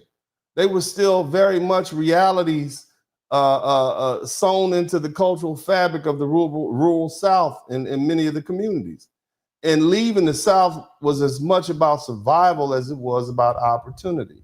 The other thing is, the decline of sharecropping and the mechanization of agricultural work left many black workers with no land and no work and no future. The other thing is you had these educational barriers. You had poor, segregated schools who had been left for generations unprepared and without options. The other thing is, so you had that pushing you out of the South. And you also had things pulling us, factors that pull us or drew us to these other places. Industrial jobs popped up because of World War II, and the post-war economic boom created labor demands in factories like steel mills, shipyards, and auto plants, and railroads in places like Chicago, Detroit, Cleveland, Los Angeles, and Oakland. Many of you all know that's how Granddaddy bought that house that your grandma lived in. That's how back then, a good job like that could help you support a family. And the other thing is those jobs paid more than the agricultural work that the brothers had did in the South, and it provided at least the possibility of upward mobility. The other thing is northern and western cities like Los Angeles and Detroit and Chicago offered comparatively better schools, and black families hoped that education would open doors for children that were closed to them in the South, and it did. In many northern cities, black migrants could vote, they could organize and eventually build political power, and it was something that was impossible to do down South. The other thing is, as the migration continued, family members and friends who had moved there earlier, because my family, some of them had moved from Mississippi to Chicago, well, really a little town right outside of Chicago called Kewanee, Illinois. They came and hooked up with their family members, you see? I had another uncle, his name was Carl. He moved from Mississippi, and at some point, he moved my grandmother and my mother and my youngest uncle, who would be her baby brother, out to Los Angeles, you see? So by 1959, you had millions that already left, but most black folks were still down South. They were undereducated, they were economically trapped, they were socially excluded. Poverty remained widespread because the structures of racial oppression and landlessness and segregation and unequal education had blocked access to jobs, okay? Now, the second migration, that fundamentally reshaped Black America. It transformed cities across the United States, giving rise to a new black middle class. Cultural movements like Motown in Detroit and jazz in Chicago and the political coalitions that it created. And at the same time, it exposed new challenges. You had to deal with overcrowding housing and urban poverty and racial tensions in northern cities and clashes with entrenched white ethnic communities. Shout out to Penny Ford. And still, for millions of black families, migration was the only path to break free from the plantation economy and Jim Crow and the grinding poverty of the rural South. Now, here's the thing. In the 1960s, what began to change the picture dramatically under Lyndon B. Johnson was what was called the Great Society and the War on Poverty initiatives. Now, I want you to listen to this, okay? You had these sweeping federal programs that were established: Head Start, Medicaid, Medicare, food stamps, which is now called SNAP. You had housing assistance, you had civil rights enforcement. Statistically, these programs were used mostly by white Americans, okay? Simply because the country's demographic reality in the 1960s was overwhelmingly black and white. Black people were only about 9% of the population at that time. There weren't a whole lot of immigrants because they just weren't here. So we talk about over 90% white, okay, or nearly 85% of the population was white. And even though poverty rates were higher among Black Americans, there were more white people who were impoverished. And so the sheer numbers meant that the vast majority of the beneficiaries were white. And that is what it is now. And that doesn't mean Black Americans were excluded from the benefits. Never, on the contrary, these programs had a profound effect on the black community because they directly attacked the conditions that had kept millions trapped in poverty. No food, no place to live, okay? No access to health care. And so by expanding these programs, healthcare access, and investing in early education and enforcing civil rights laws in schools and workplaces, these initiatives helped cut the black poverty rate almost in half from 55% in 1959 to 27% by 1968. Okay? And it's important to note that the timing, and this was before the 1965 Immigration and Nationality Act. Again, before that, this was predominantly a white and black country. And this is where we made, in my opinion, the majority of our progress, because black people were the focus, and the original sin of this country was something that America was focused on correcting. But see, once that 1965 Immigration Act was passed, that's when you begin to have these large number of immigrants from Latin America and Asia and Africa and the Caribbean coming to this country. In the early 1960s, America was still, again, like I said, it was a black and white country. And these programs were designed to benefit the citizens, us, who had already been living and working and paying into the system for generations. The intent was not to create a permanent dependency, but to provide a temporary safety net, a help up, not a handout. So the struggling black and white families and those other minority families who were struggling, who had been here, could stabilize, get on their feet, and pursue better opportunities. Now, over the decades, progress continued. And so by 2019, just before the pandemic, the black poverty rate had fell to 18.8%. So it went from over 50% to 18.8% in 2022, and it reached a record low of 17.1% in 2022. And today, despite economic pressures from inflation and inequality, it remains at about 17 to 19%. And that's far different from what we were dealing with in 1959. Now, again, the poverty rate in 1959, I want to run this back to you because I want y'all to understand. In 1959, the poverty rate amongst black people was 55.1%. In other words, the vast majority of us were broke, desperate, and living poor, okay? In 1960, it wasn't that much of a change. It went down by 1% to 55%. 1968, big jump, 27%. By the time we get to 2019, it goes from 27% to 18.8%. 2022 is 17.1%. Okay, and now, it's about the same. All right. Now, the decline, and here's where I want you guys to listen. You're going to learn something. I know it's boring, okay, but this is important.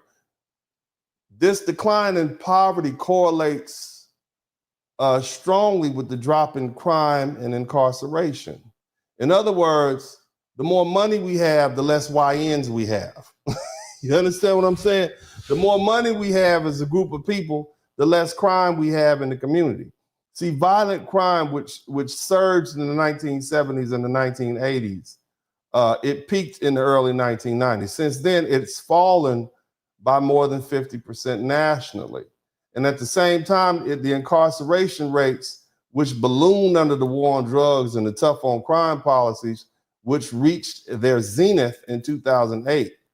Okay, that year, the U.S. held, as I said, 2.3 million, 2,300,000 people in jail, including 900,000 black men. And that went from 1.9, 1 out of 9 black men between 20 and 30 to what it is right now. Okay? All right? So here's the thing. One of the most striking things we need to understand is that in 1959, most black Americans had little formal education beyond the basics, and college was almost unattainable for most people. Today, the story is different. Now, by 2025, you have almost 700,000 black men enrolled in college nationwide. Okay, this is what we're dealing with. And so for the first time in U.S. history, there's more black men in college than in prison by a margin well over 150,000. And this connection is clear. As poverty fell and educational attainment rose, crime and incarceration has begun to decline. And the conditions that once fed the cycles of desperation and crime and imprisonment, rooted in poverty and lack of opportunity and structural racism, are steadily giving way to pathways defined by education, work, and community stability. This does not mean the struggle is over, okay? We still remain overrepresented in some of these prisons and jails, and we still have these economic disparities, but this ain't 1959. We're doing a lot better in 2025, and the trajectory is headed up. Now, here's the thing, all right? We still have black people who on these welfare benefits, and oftentimes, again, as I said, this was not meant to be a permanent thing, but a lot of people have done it. Now, I want you to understand something. When I give you these numbers, keep in mind that we have a lot of black people who are foreign. For instance, when I say Medicaid and health coverage, as of March 2025, the total enrollment is 71 million people on Medicaid. And that's approximately 28.2 million white. And then you have 14.8 million are black. And these figures come from applying, Pew polls from June 2025. When you talk about SNAP benefits, okay, you got 41.7 million people nationwide. And that breaks down about 17.8 million whites and 10.8 million blacks. Same thing with the SNAP program. You got 22 million people who receive these SNAP benefits. About 9.5 million are white and 5.1 million are black. Here's the thing you need to understand. I want you to understand something. When I say black, federal data categorize group of people of African descent into one single category, black, regardless of their immigration history. That means that 14.8 million black people on Medicaid enrollees, okay, the 10.8 million on SNAP benefits, they're all labeled as black, but they're not all foundational black Americans, okay? They're not all descendants of U.S. slavery. They all weren't here. Many of them just got here. Okay, they didn't have to endure Jim Crow or sharecropping. All right. See, these numbers, what they call black, a lot of these African immigrants and their children, right? These are large communities of Somalis and Ethiopians and Nigerians and people from Ghana and Eritrea and the Sudan and the Congo. Okay, many of them got here in the 1980s as refugees and settlement programs. They came here after 1965 in that Immigration Act. Okay, Caribbean immigrants and descendants, they have a significant population from Jamaica and Haiti and Trinidad and Tobago and the Dominican Republic, especially in New York and Florida and the East Coast. So you have also second generation immigrants, US born children of African and Caribbean parents who also counted as black in the census and the program statistics, even though their family history is very different from foundational black American. And here's the thing, this distinction matters when we look at the absolute numbers of black program usage.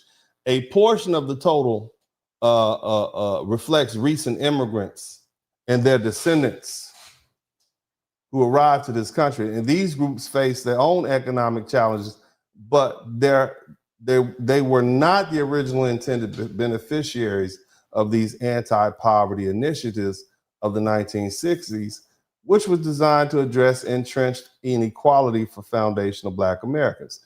I know I've gone off on a tangent, but I want to explain to you because I need y'all to understand. When we talk about 14.8 million black people on Medicaid, 12 million of those are foundational black American, and about 3 million are immigrants. Okay, when we talk about who's receiving SNAP benefits, there's about 11 million black people, or 10.8 million, About 9 million are foundational Black American, and about 2 million are immigrants. Okay? So keep that in mind when we start talking about poverty. Now, I say all that to say this. Amongst foundational Black Americans, what we see happening is a cultural shift. Now, I'm going to cite somebody, and I want you to all to write this down. There's a gentleman, a theorist, economist, a social theorist. His name is Thomas Sowell. And in his work, Black Rednecks and White Liberals, a book that came out in 2005, he argued that many of the dysfunctional behaviors historically associated with segments of Black America, the anti-intellectualism, the glorification of violence, the disdain for stable family structures, and short-term gratification, they were not indigenous cultural traits to Black people. Rather, there's a legacy of the redneck subculture transplanted from the British borderlands, which is the countryside, to the American South. Remember, Great Britain got rid of the UK, what we call the UK, got rid of all its poor, undesirable people and sent them over here to America, okay? So according to Sowell, Thomas Sowell, these cultural patterns persisted long after slavery, and they shaped the outlook and the behavior of both the Southern whites and the foundational Black Americans who were in the South. And they were reinforced through cycles of poverty and segregation and cultural romanticization of popular media. In other words, you ain't Black, you ain't acting Black. If you're not ghetto and ratchet or whatever, you're not Black. And then they reinforce that through the music and the TV and the movies. Okay, so over the last 2 decades, I want y'all to hear me because I know you don't understand. I'm gonna land this plane. I promise you all are learning something. You ain't figured it out yet, but you're gonna figure it out. Over the last 20 years, there's growing evidence that this cultural framework has begun to lose its normative appeal, particularly amongst young folk. Okay? What once carried connotations of authenticity and toughness and cultural capital is increasingly framed as outdated, counterproductive, and even socially stigmatized. Indicators of this shift can be found in declining crime rates since the 1990s, falling incarceration rates for Black men since 2008, and the steady rise of college enrollment amongst Black men. Together, these trends suggest not merely changes in policy, but also deeper cultural realignments in which the status once attached to antisocial behavior is now eroding. In this regard, and let me lay this down for you all to eat it, the YNs are the new lames. Now, let me put that in context. There was a while when we used to call educated Black men educated lames. This is very recently, okay?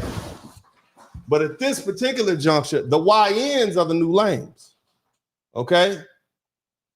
And of course, you all know what the YN is. That's the young N word, that archetype, reckless, brash, hyper street persona, that mentality that dominated the early hip hop in the inner city identity in the 1990s and the 2000s.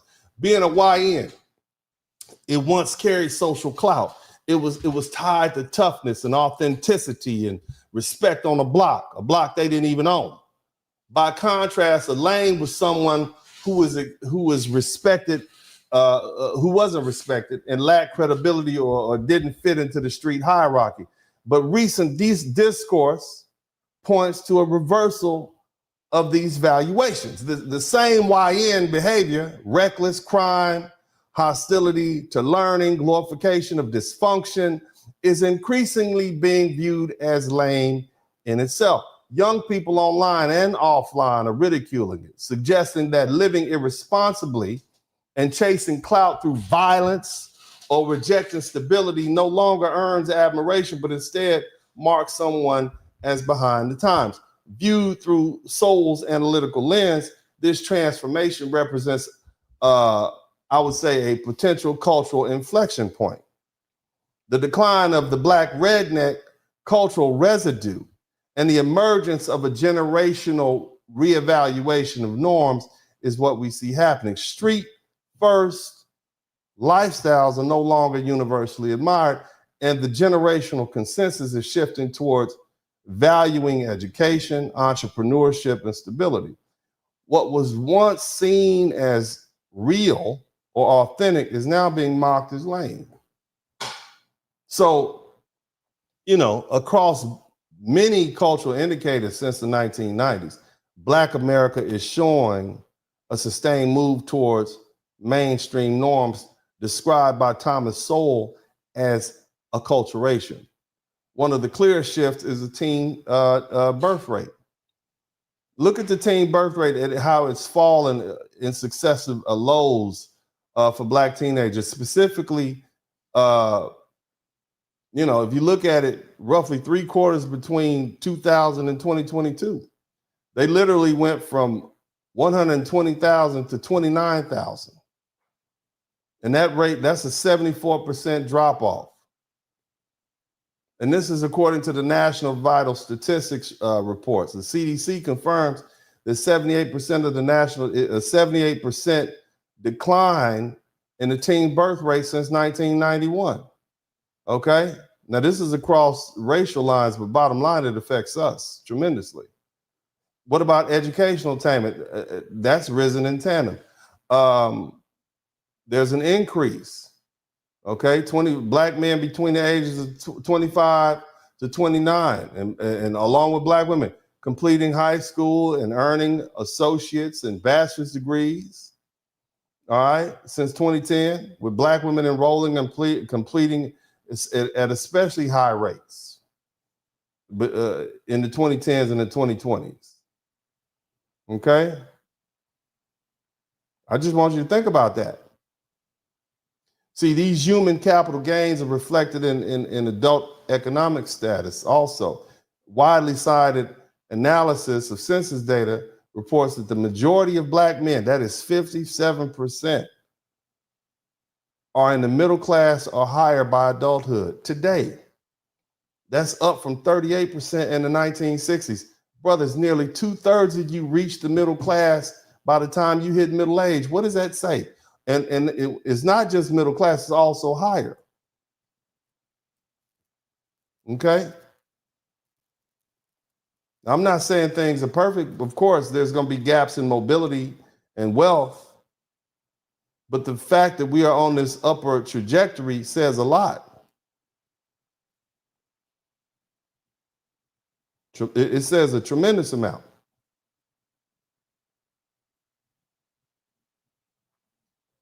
It shows that education, entrepreneurship, and cultural production sends us upward.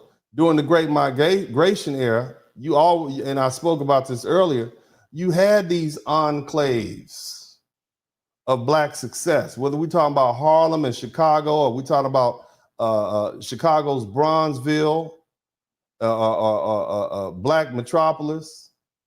These places fostered a Black middle and professional class. They had dense business ecosystems and the nationality and nationally influential art scenes, Harlem's Renaissance.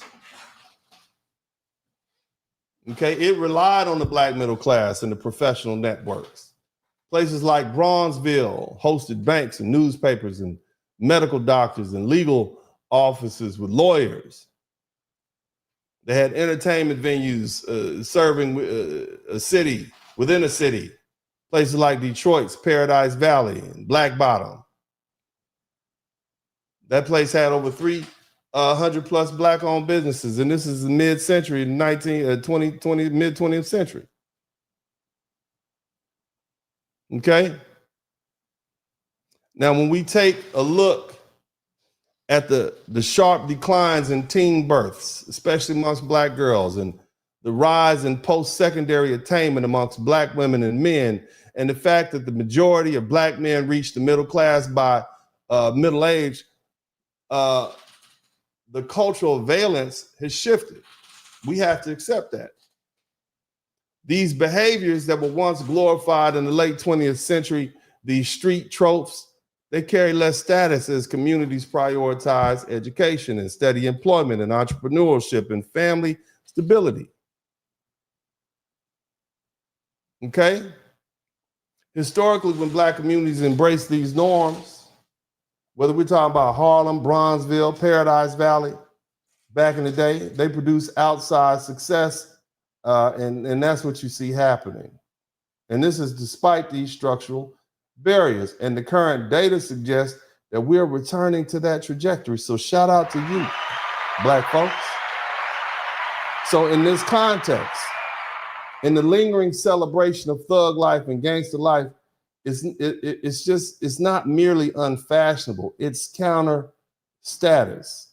So YNs, these YNs are now read less as heroes and more as impediments to the widely shared project of upward mobility and community safety. So what does this mean? What it means is, in regards to the decline of thug culture, the cultural prestige once attached to ghetto and thug life is increasingly being exposed as illusionary and unsustainable and destructive. High-profile legal cases and the rise of social media and shifting generational aspirations are pulling back the curtain on what was once portrayed as a glamorous lifestyle. Today, you have entire Instagram pages, and I got one pulled up for you. I want you to take a look at it. You got entire Instagram pages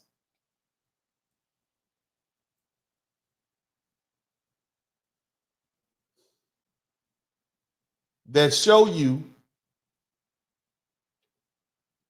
just how unglamorous that life is.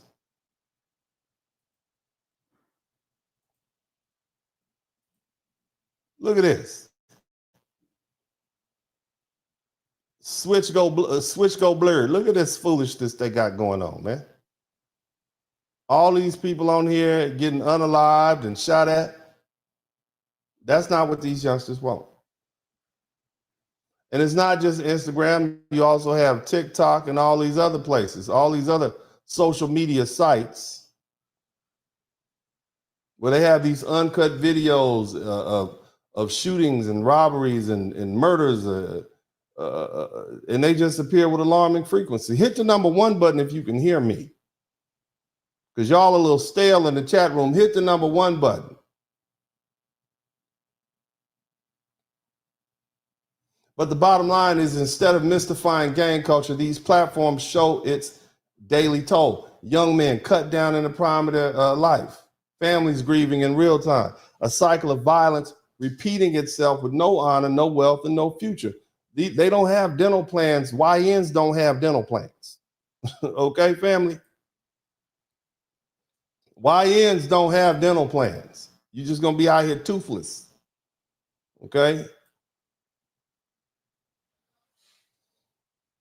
See, what earlier generations could mythologize as dangerous but heroic is now plainly visible to millions of viewers as chaotic, terrifying, and profoundly unglamorous. And the constant stream of unfiltered imagery reinforces what sociologists like Elijah Anderson have long argued, that the so-called code of the street leads not to respect and status, but to vulnerability and premature death.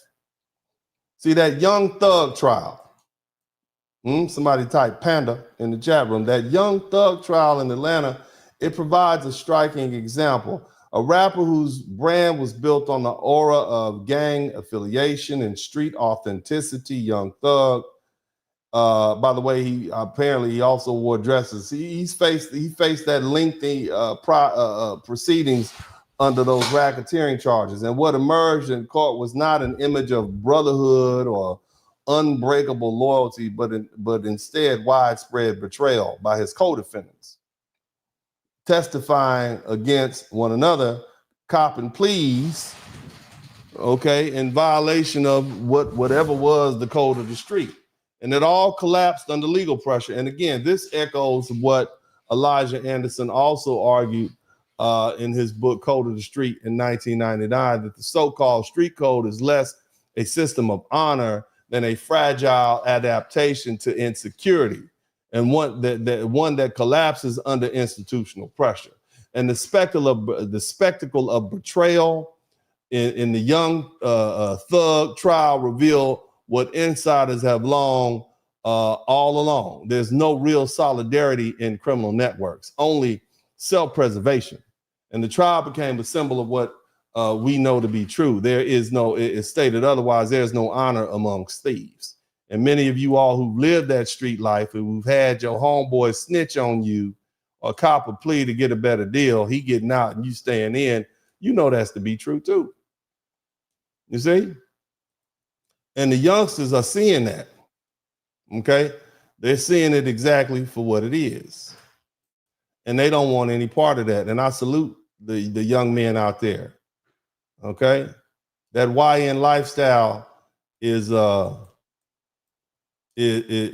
being exposed for what it is. Speaking of which,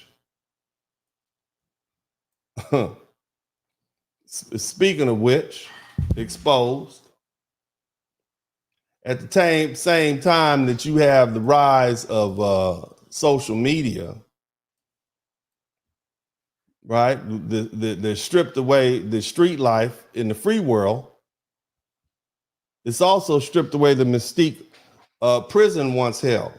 See, in previous generations, incarceration was often framed as a rite of passage or a mark of credibility in the streets, right?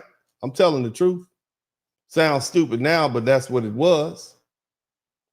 Going to prison was like becoming a man. But see, today, you have all these uncensored depictions of prison life circulating around TikTok and YouTube, and that it reveals the brutal realities. Somebody ever heard the phrase "gay for the state"? Huh?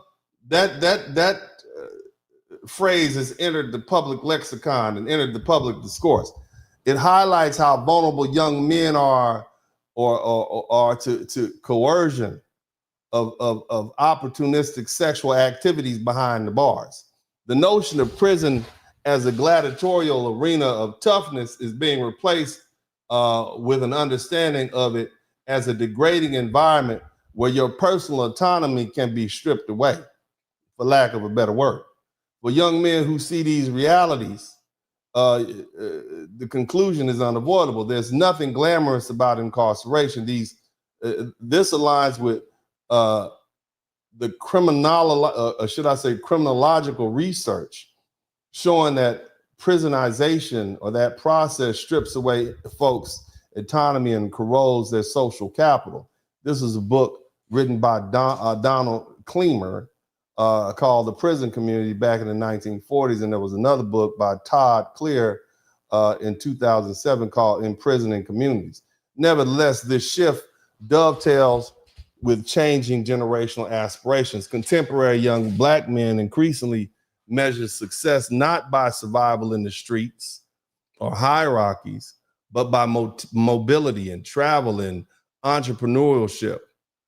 And the desire is to own their own business and purchase homes and drive high-end cars and explore global opportunities, whether we're talking about Miami or Dubai, okay, whether we're talking about Cartagena or Rio or London or Dublin.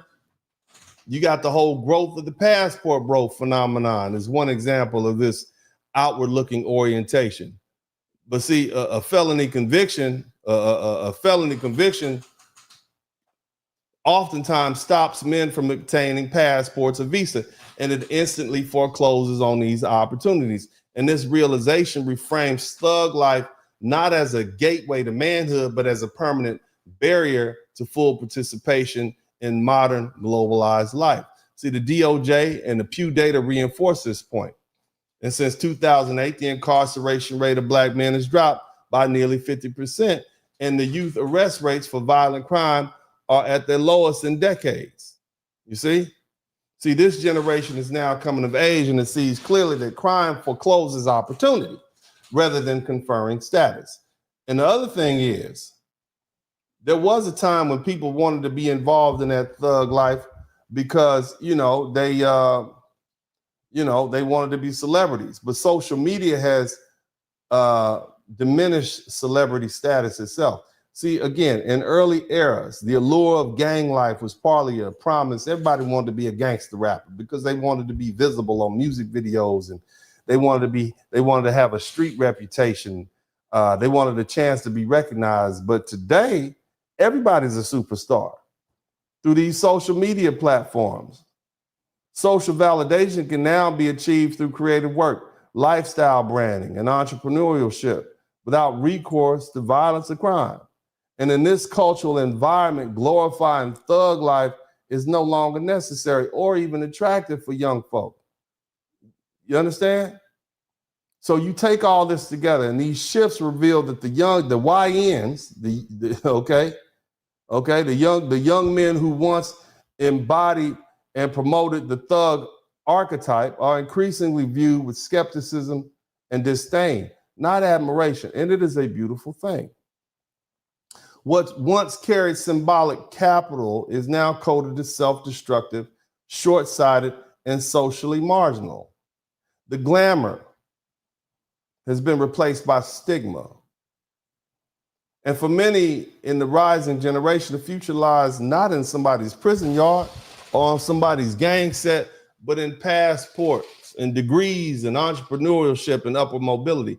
Even within hip hop itself, voices from old school cats like Too Short. Too Short said this recently. He said, man, the squares live longer and the squares have more fun. And that reflects his own career and patterns. You guys know Too Short. Too Short, baby, coming. Remember him? He witnessed the streets. He noted that the young men who chased the fast money and notoriety, they shine briefly after high school, but their trajectory, it rarely is sustained. And so by the time they get to middle age, the so-called nerds or the squares, once dismissed as lames, are the ones who hold a stable jobs and own homes and have dental and health insurance.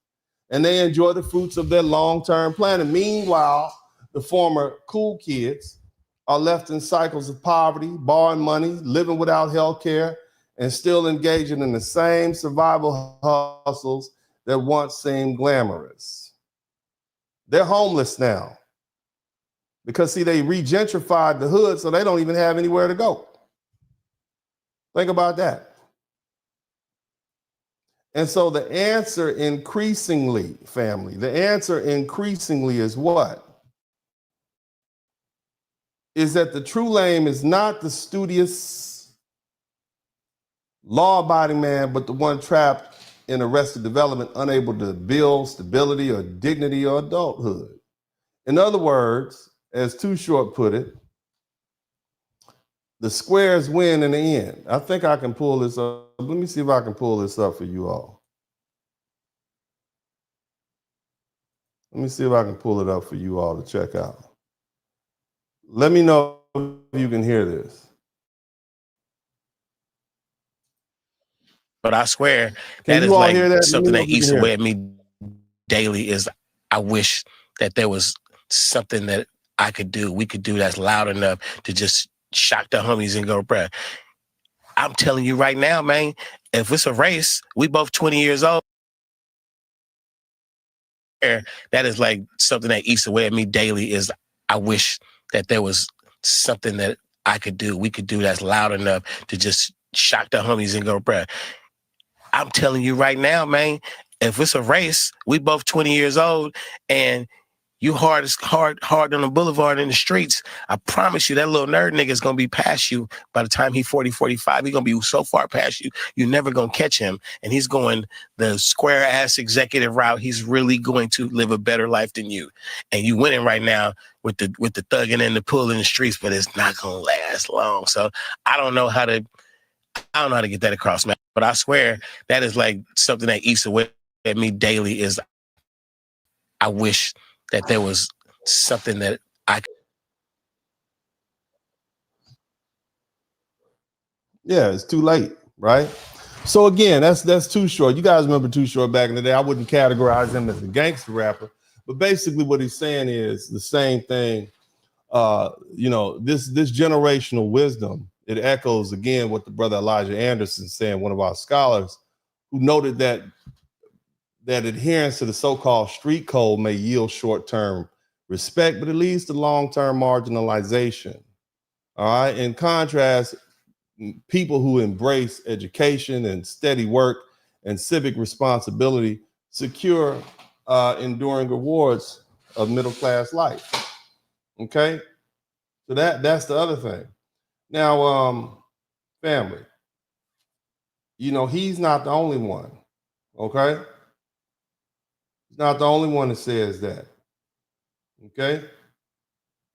When we look at people like Snoop Dogg, and you guys know Snoop Dogg was notorious. Snoop Dogg was the gangster back in the day, right? They call Snoop Dogg as a grandpa. He had 7 grandchildren. This man is now talking openly about taking his children to see Disney movies. Okay. In fact, he recently got in some trouble with the LGBT community because he was saying, I don't want to go see these Disney movies, and you got Buzz Lightyear, his grandson, asking them how can 2 women have a child in the movie, because that's part of the script. You understand? But clearly the man is in grandpa mode, not gangbang mode, and his children have also pursued mainstream paths.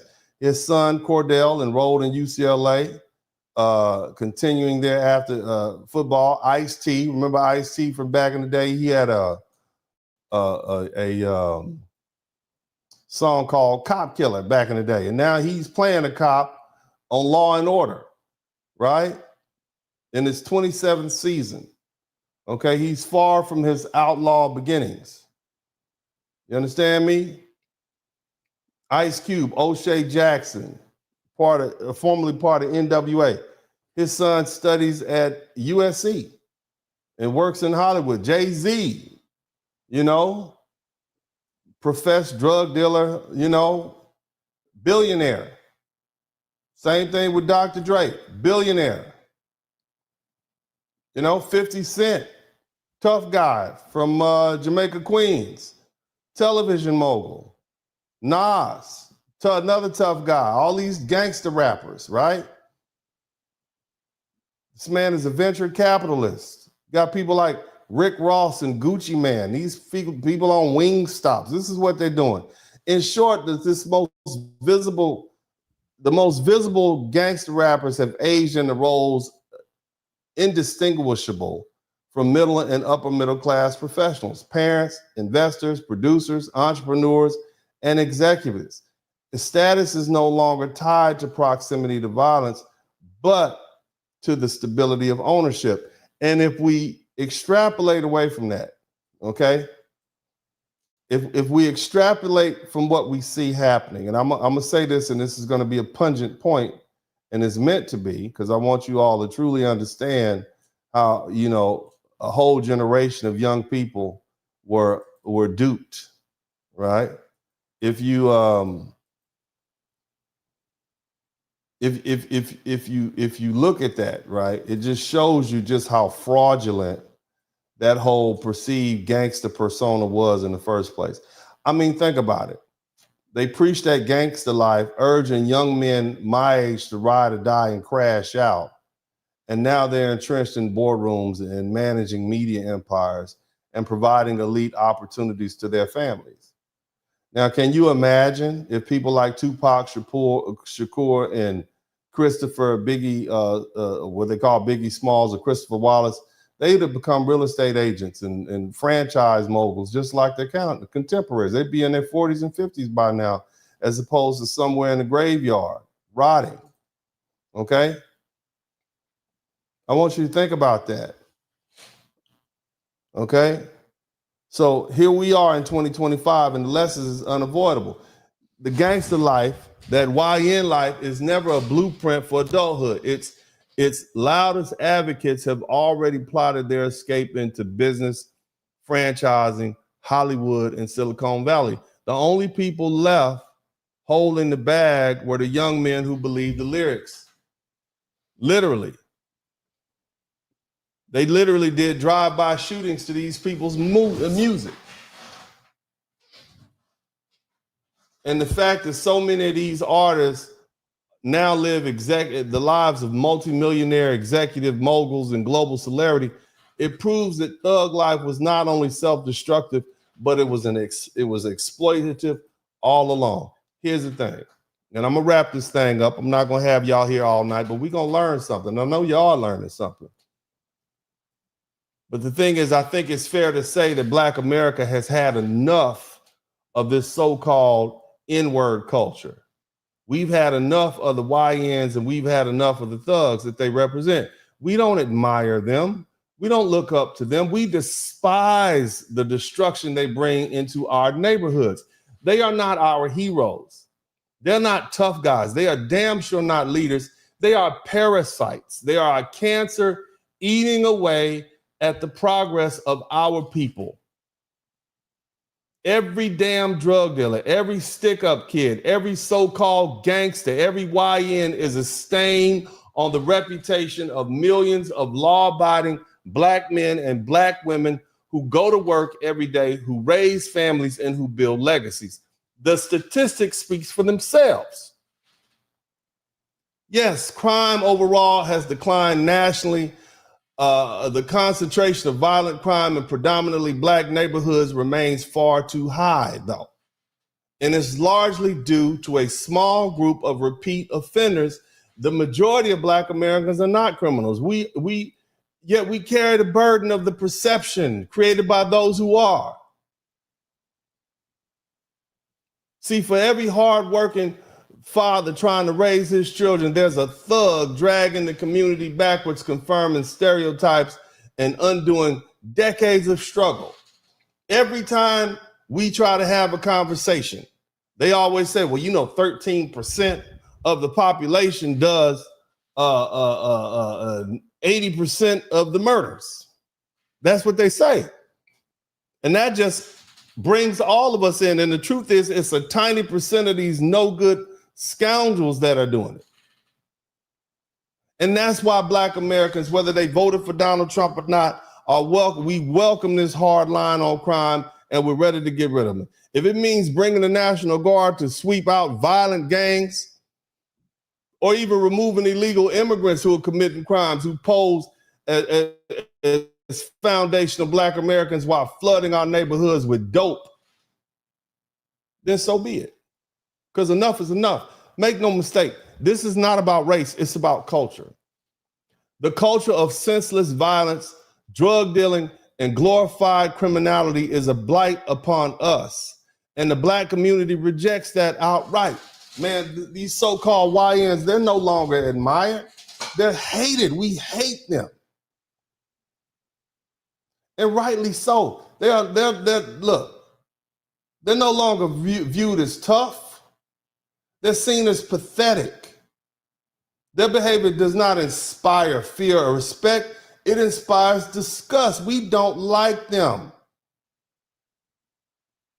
Law-abiding Black Americans want them locked up off the streets and out of our neighborhoods.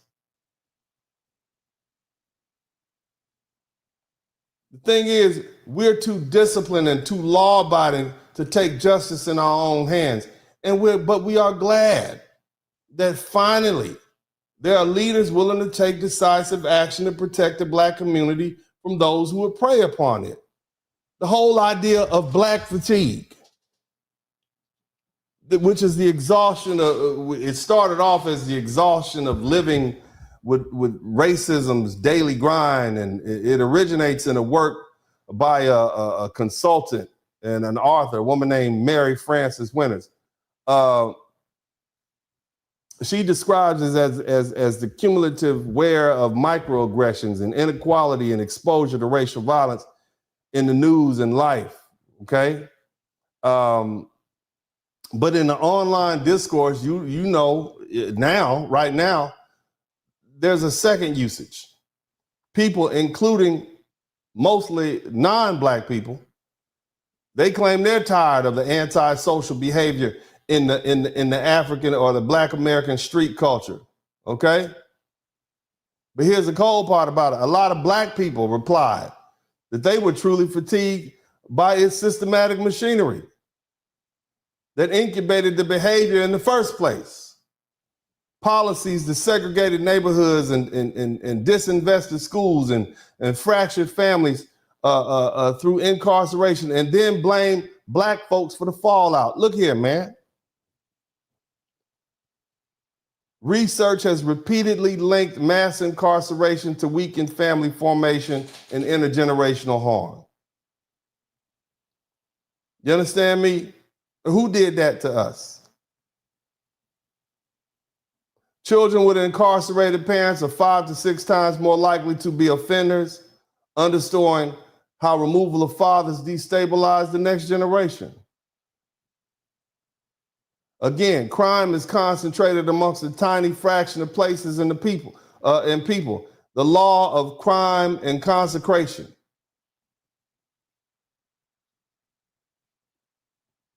What that means is, and shout out to Penny Ford, what that means is most residents, even in high crime neighborhoods, are not driving the violence. It's a small number of hot spots and repeat offenders. And policy that targets those hot spots and those repeat violent offenders, that protects everyone. So look at the other thing. Youth crime fell dramatically over the past 3 decades. We had a small uptick in 2020 after the pandemic. But what that does is it undermines the notion that our kids are worse than ever. Things are improving.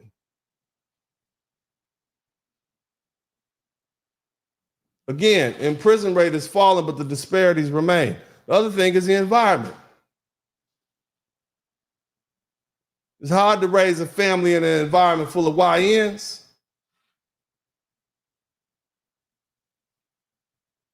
Think about that. Yeah, the internet has demystified street life. And these social platforms routinely surface, and you see these raw videos. There's no more glamour in it. We don't look up to that. We have black fatigue. It's not about systematic oppression. It's now about those who claim to represent our neighborhoods, but instead degrade them. We're tired of the thieves. We're tired of the car thieves. We're tired of the fights, and we're tired of the bouts in Walmart. And when I say YNs, I'm talking male and female. And we tired of these so-called YNs who want to silence our voices and these YN supporters. When we say black fatigue, we mean it. And not just weariness from racism, but exhaustion with the culture it spawned that continues to harm our community. Shout out to Black Sand. And given that, it's no surprise that we had all those what we call man on the street videos and those YouTube videos where you had all those black people in DC and Chicago saying, yeah, bring them in, bring in the National Guard in Baltimore. They don't see this as political. It's about reclaiming safety and dignity. Let me give you some polls. There was a CBS poll that found that 81% of Americans across party lines, that's Republican and Democrat and independent, see crime in large cities as a major problem. And 53% approve Trump's tough on crime response, even if they don't live in those doggone cities.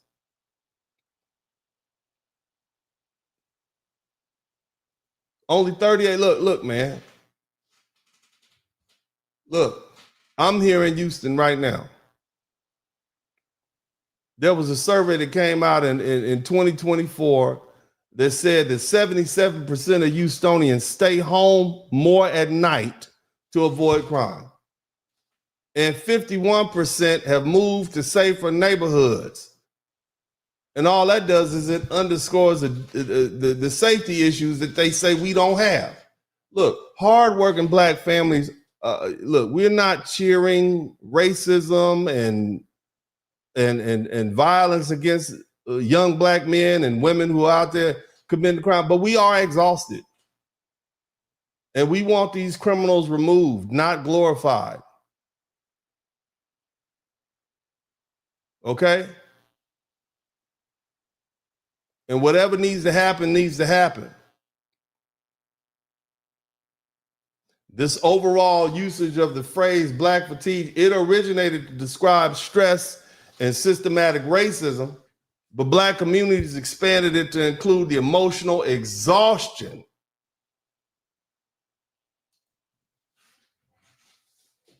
caused by internal violence.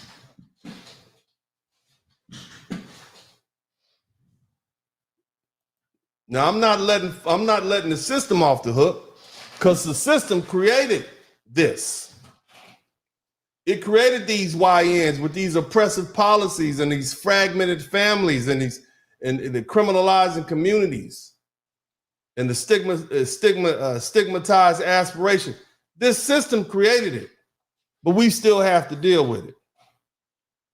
But now with these cities fractured by crime and impunity and unfair policing and broken government, many Black Americans support even extreme measures like federal troops intervening, not because it's easy to concede power, but because the alternative has been unbearable for the past 30 or 40 years.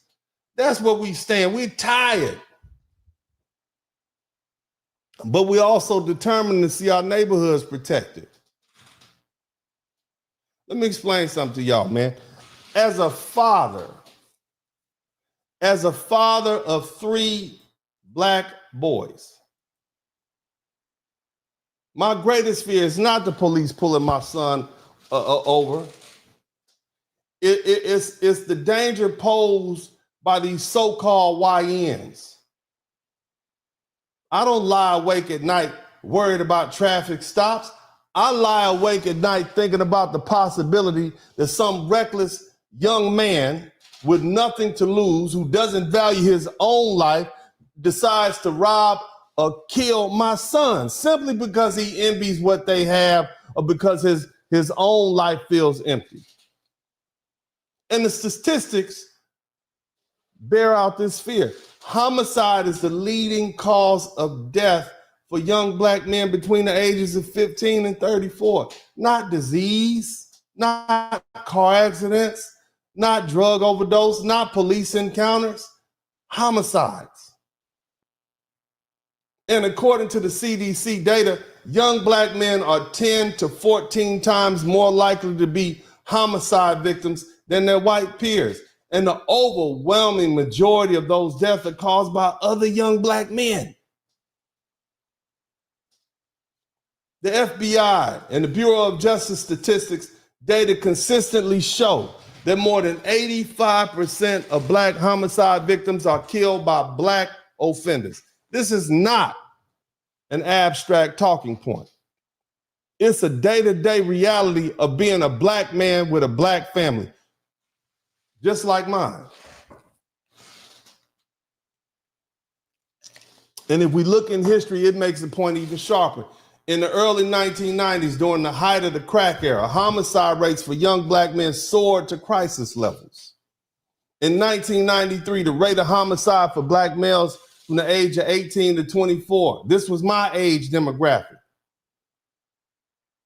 it was 195 per 100,000.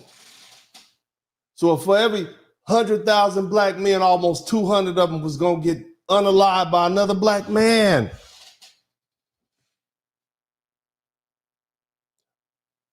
In order to put that in context, that number exceeds the casualty rate for U.S. soldiers in many of the wars that we fought overseas.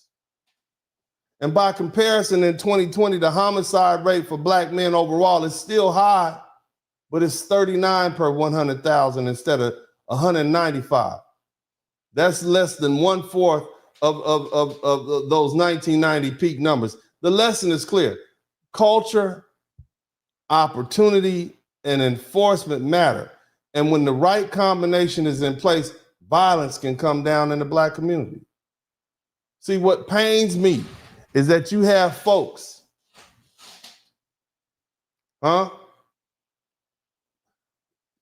you have individuals. They don't see the love, they don't see the time, they don't see the energy, they don't see the resources that fathers like me and mothers, parents in general, pour into our children. The countless hours of guidance and sacrifice made so that they can have opportunities.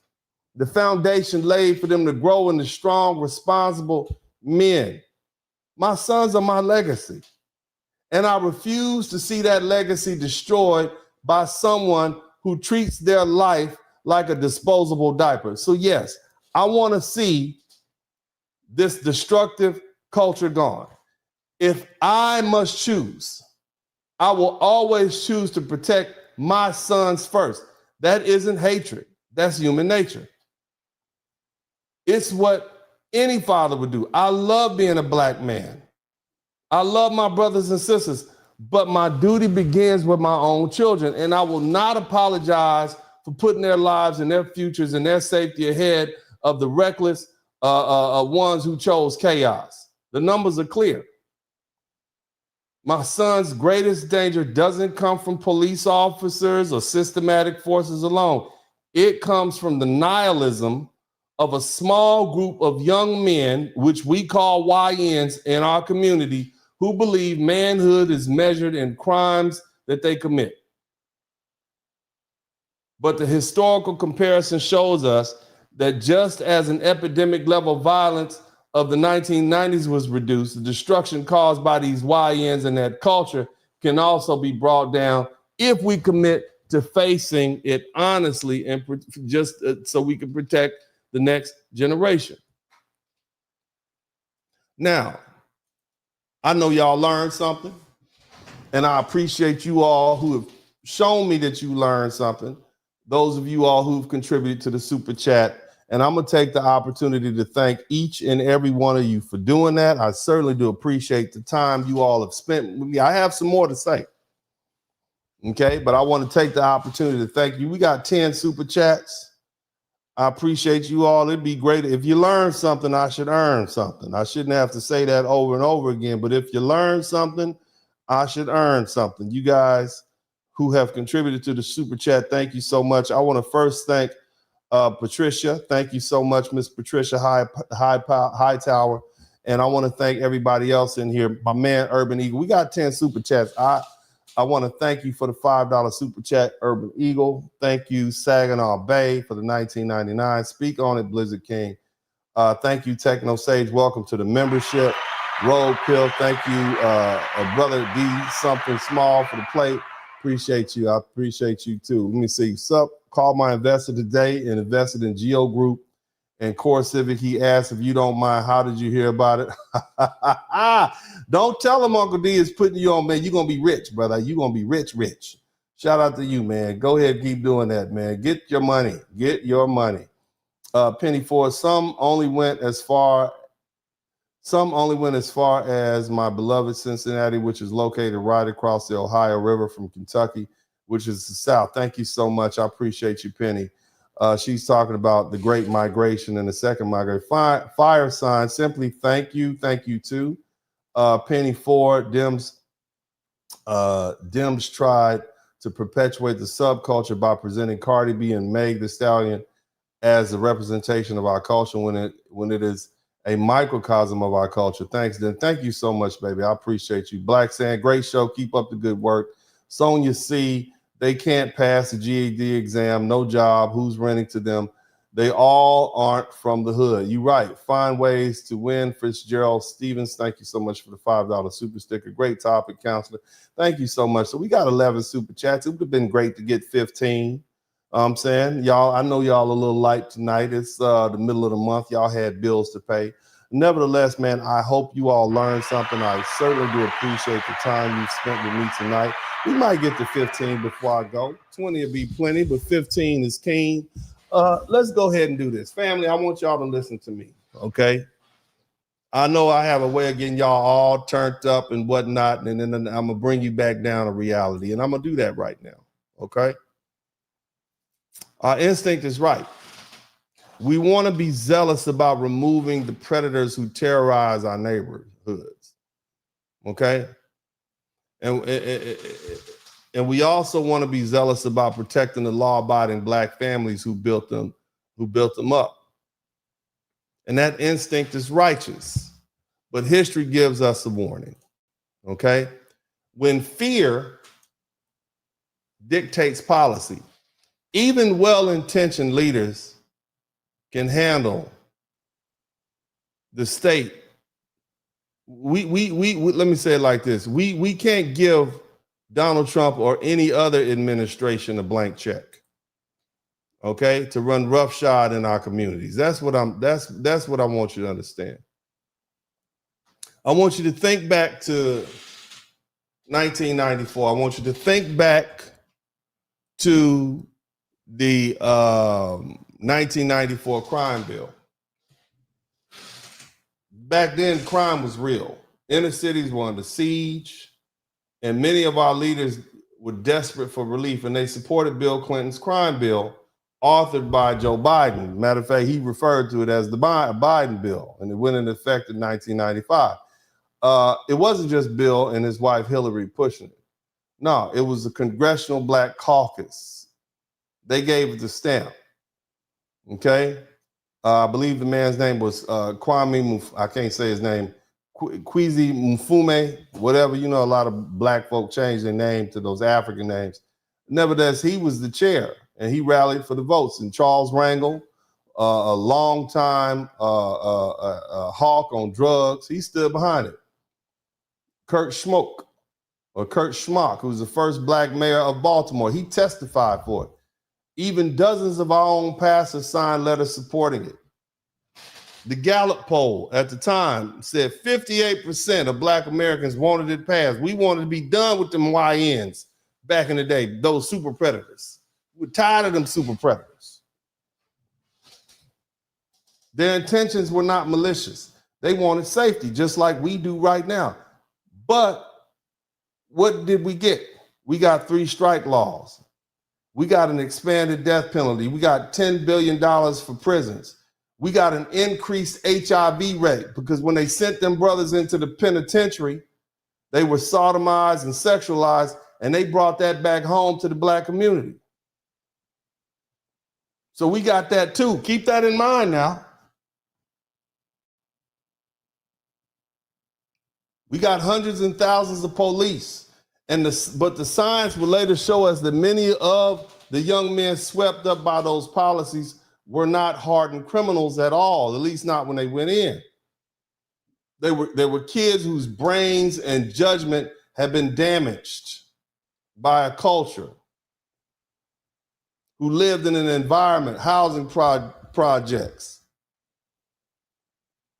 and they got caught up. But who bore the brunt?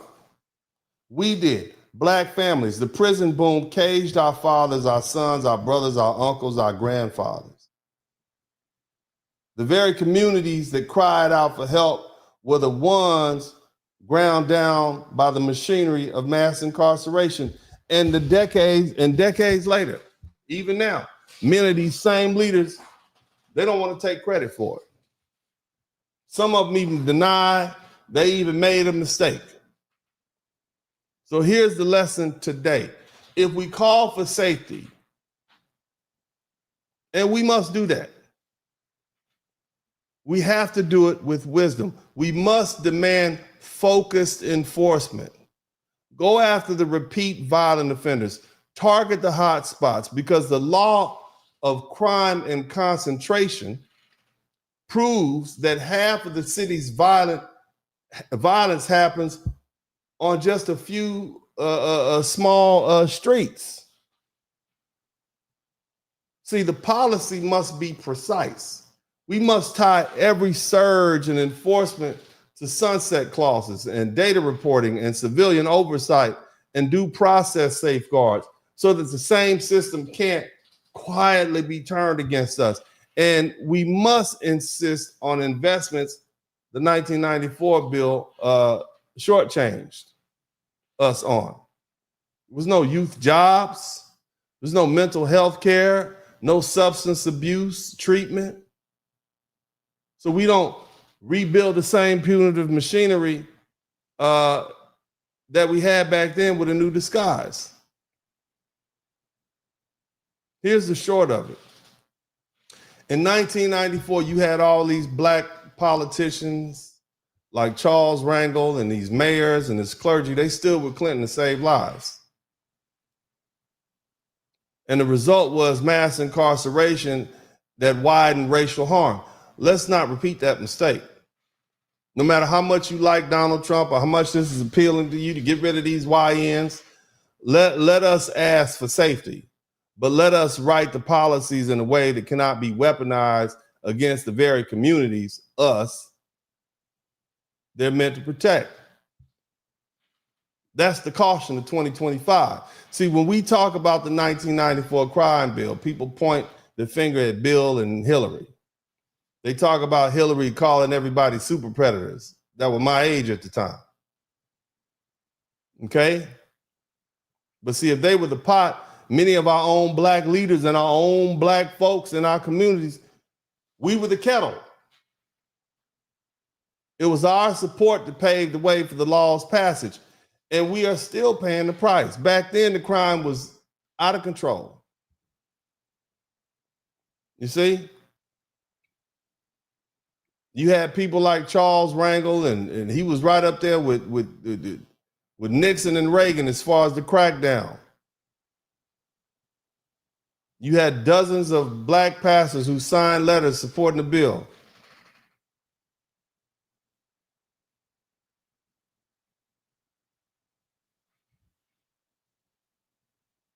Again, their intentions weren't malicious, but look what it did. Look what it did to us. The bottom line is that many of our political and civic and religious leaders concluded that a tough bill was the price of safety in 1994. And the Senate and the House obliged that measure and passed that overwhelming support, which was signed into law almost,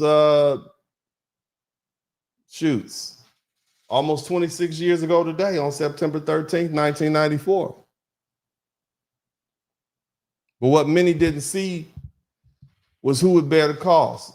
The law accelerated incarceration through funding streams and state incentives, even as crime began to fall. Because once you create that animal, you got to feed it.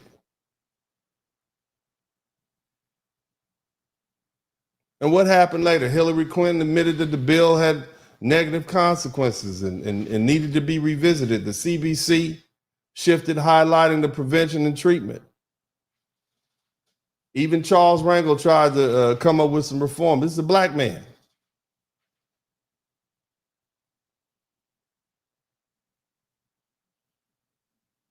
And so here we are in 2025, fired up to demand order in our communities. Bring in the National Guard. Some of y'all was co-signing with that. Don't be quiet now.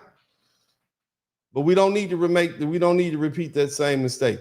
Ask for safety, yes, but demand focused enforcement, not just blanket crackdowns, not just people walking through the communities harassing folks. Demand youth jobs, demand mental health treatment and addiction care, not just more cells and more police. And above all, don't give these folks a blank check, because history proves it will be cashed on us. That's the cautionary tale for the 1994 crime bill. Now, here we are in 2025. Angry, zealous, we tired of these YNs, we got black fatigue, and we're determined to clean up our cities. We want the same thing that happened in DC to happen in Chicago, to happen in Baltimore, to happen in Philly, and everywhere else, in New Orleans. Because fear, if left unchecked, it can drive us into the arm of policies that promise safety in the short term, but deliver devastation in the long run. We hadn't thought about that. Shout out to Dharma Warrior. We need focused enforcement. We need sunset clauses. We need data collection. We need to go after the repeat offenders, not them harassing young men just walking down the street. We need to invest in youth employment and mental health services and addiction treatment. The very things that the 1994 crime bill failed to provide, because cages don't heal broken people, opportunities do. We don't need our black mayors and our black leaders to be opposed to this just to be opposed to it because they don't like Donald Trump. And we don't need them to blindly support it, whatever their political affiliation. What we need is something tangible out of this.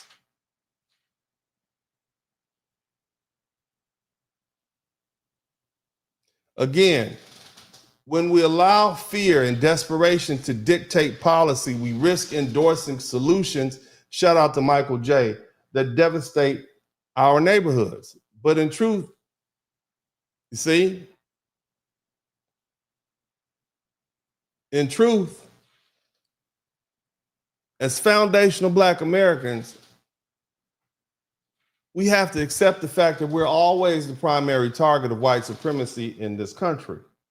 And so we need to be smart. In fact, I will go so far as to say we need to be cunning. We must recognize that we are always next on the chopping block. We are always the ones in the racial hot seat.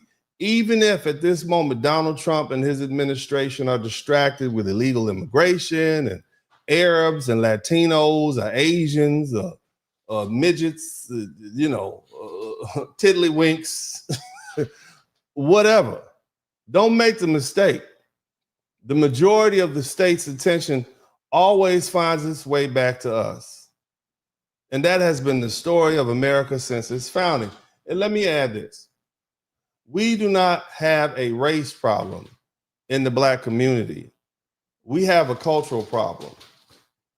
For centuries, our culture has been shaped, bent, and designed to survive the onslaught of white supremacy, racism. Everything was a struggle. Finding work, building families, protecting dignity. And too often, we took the struggle and took it out on each other. We learned violence from our oppressors. We learned violence from whips and chains and lynch mobs and slave patrols and the neglect of both political parties who left us to fend for ourselves. So yes, we have achieved great measure of success. Our poverty rate is lower than it ever has been. More of our sons are in college than in prison, and we are pushing into the middle class in greater numbers, but we are still far from where we need to be. And in this moment of progress, we cannot forget where we came from. We must recognize even these young brothers caught up in this YN culture, and it pains me to say it, they're still our blood. They're still our sons. They're still our little brothers. And they're still our ancestors' children. And just as our ancestors extended grace to us, carrying us through centuries of hardship, the sacrifices they made, we owe them some grace too. Not an excuse for their actions, but an acknowledgement that they are products of a system and a history that was not of their making. So let us be wise. Let us be cautious. Let us be fierce in protecting our families and our future. But let us also be humane in remembering that the line between who survives and who is lost is often nothing more than the grace of someone who extended it. The real cautionary tale for the 1994 crime bill is this. Sometimes our leaders, even with the best intentions, can become instruments of our oppression. And in 2025, let us not make that mistake again. This is Dennis Spurling. I want to thank you all for the time in which you spent with me here today. God bless you all. And as I always say at this time, this is Uncle D, and I'm out. Dennis Spurling. In the city where the lights don't sleep, Uncle D got the vibe so deep. representing men strong and free. Dennis Spurling's the king of the spree. In the streets where the rhythm flows, black men rising, that's how it goes. Uncle D got the truth to show. In his heart, that's where the fire glows.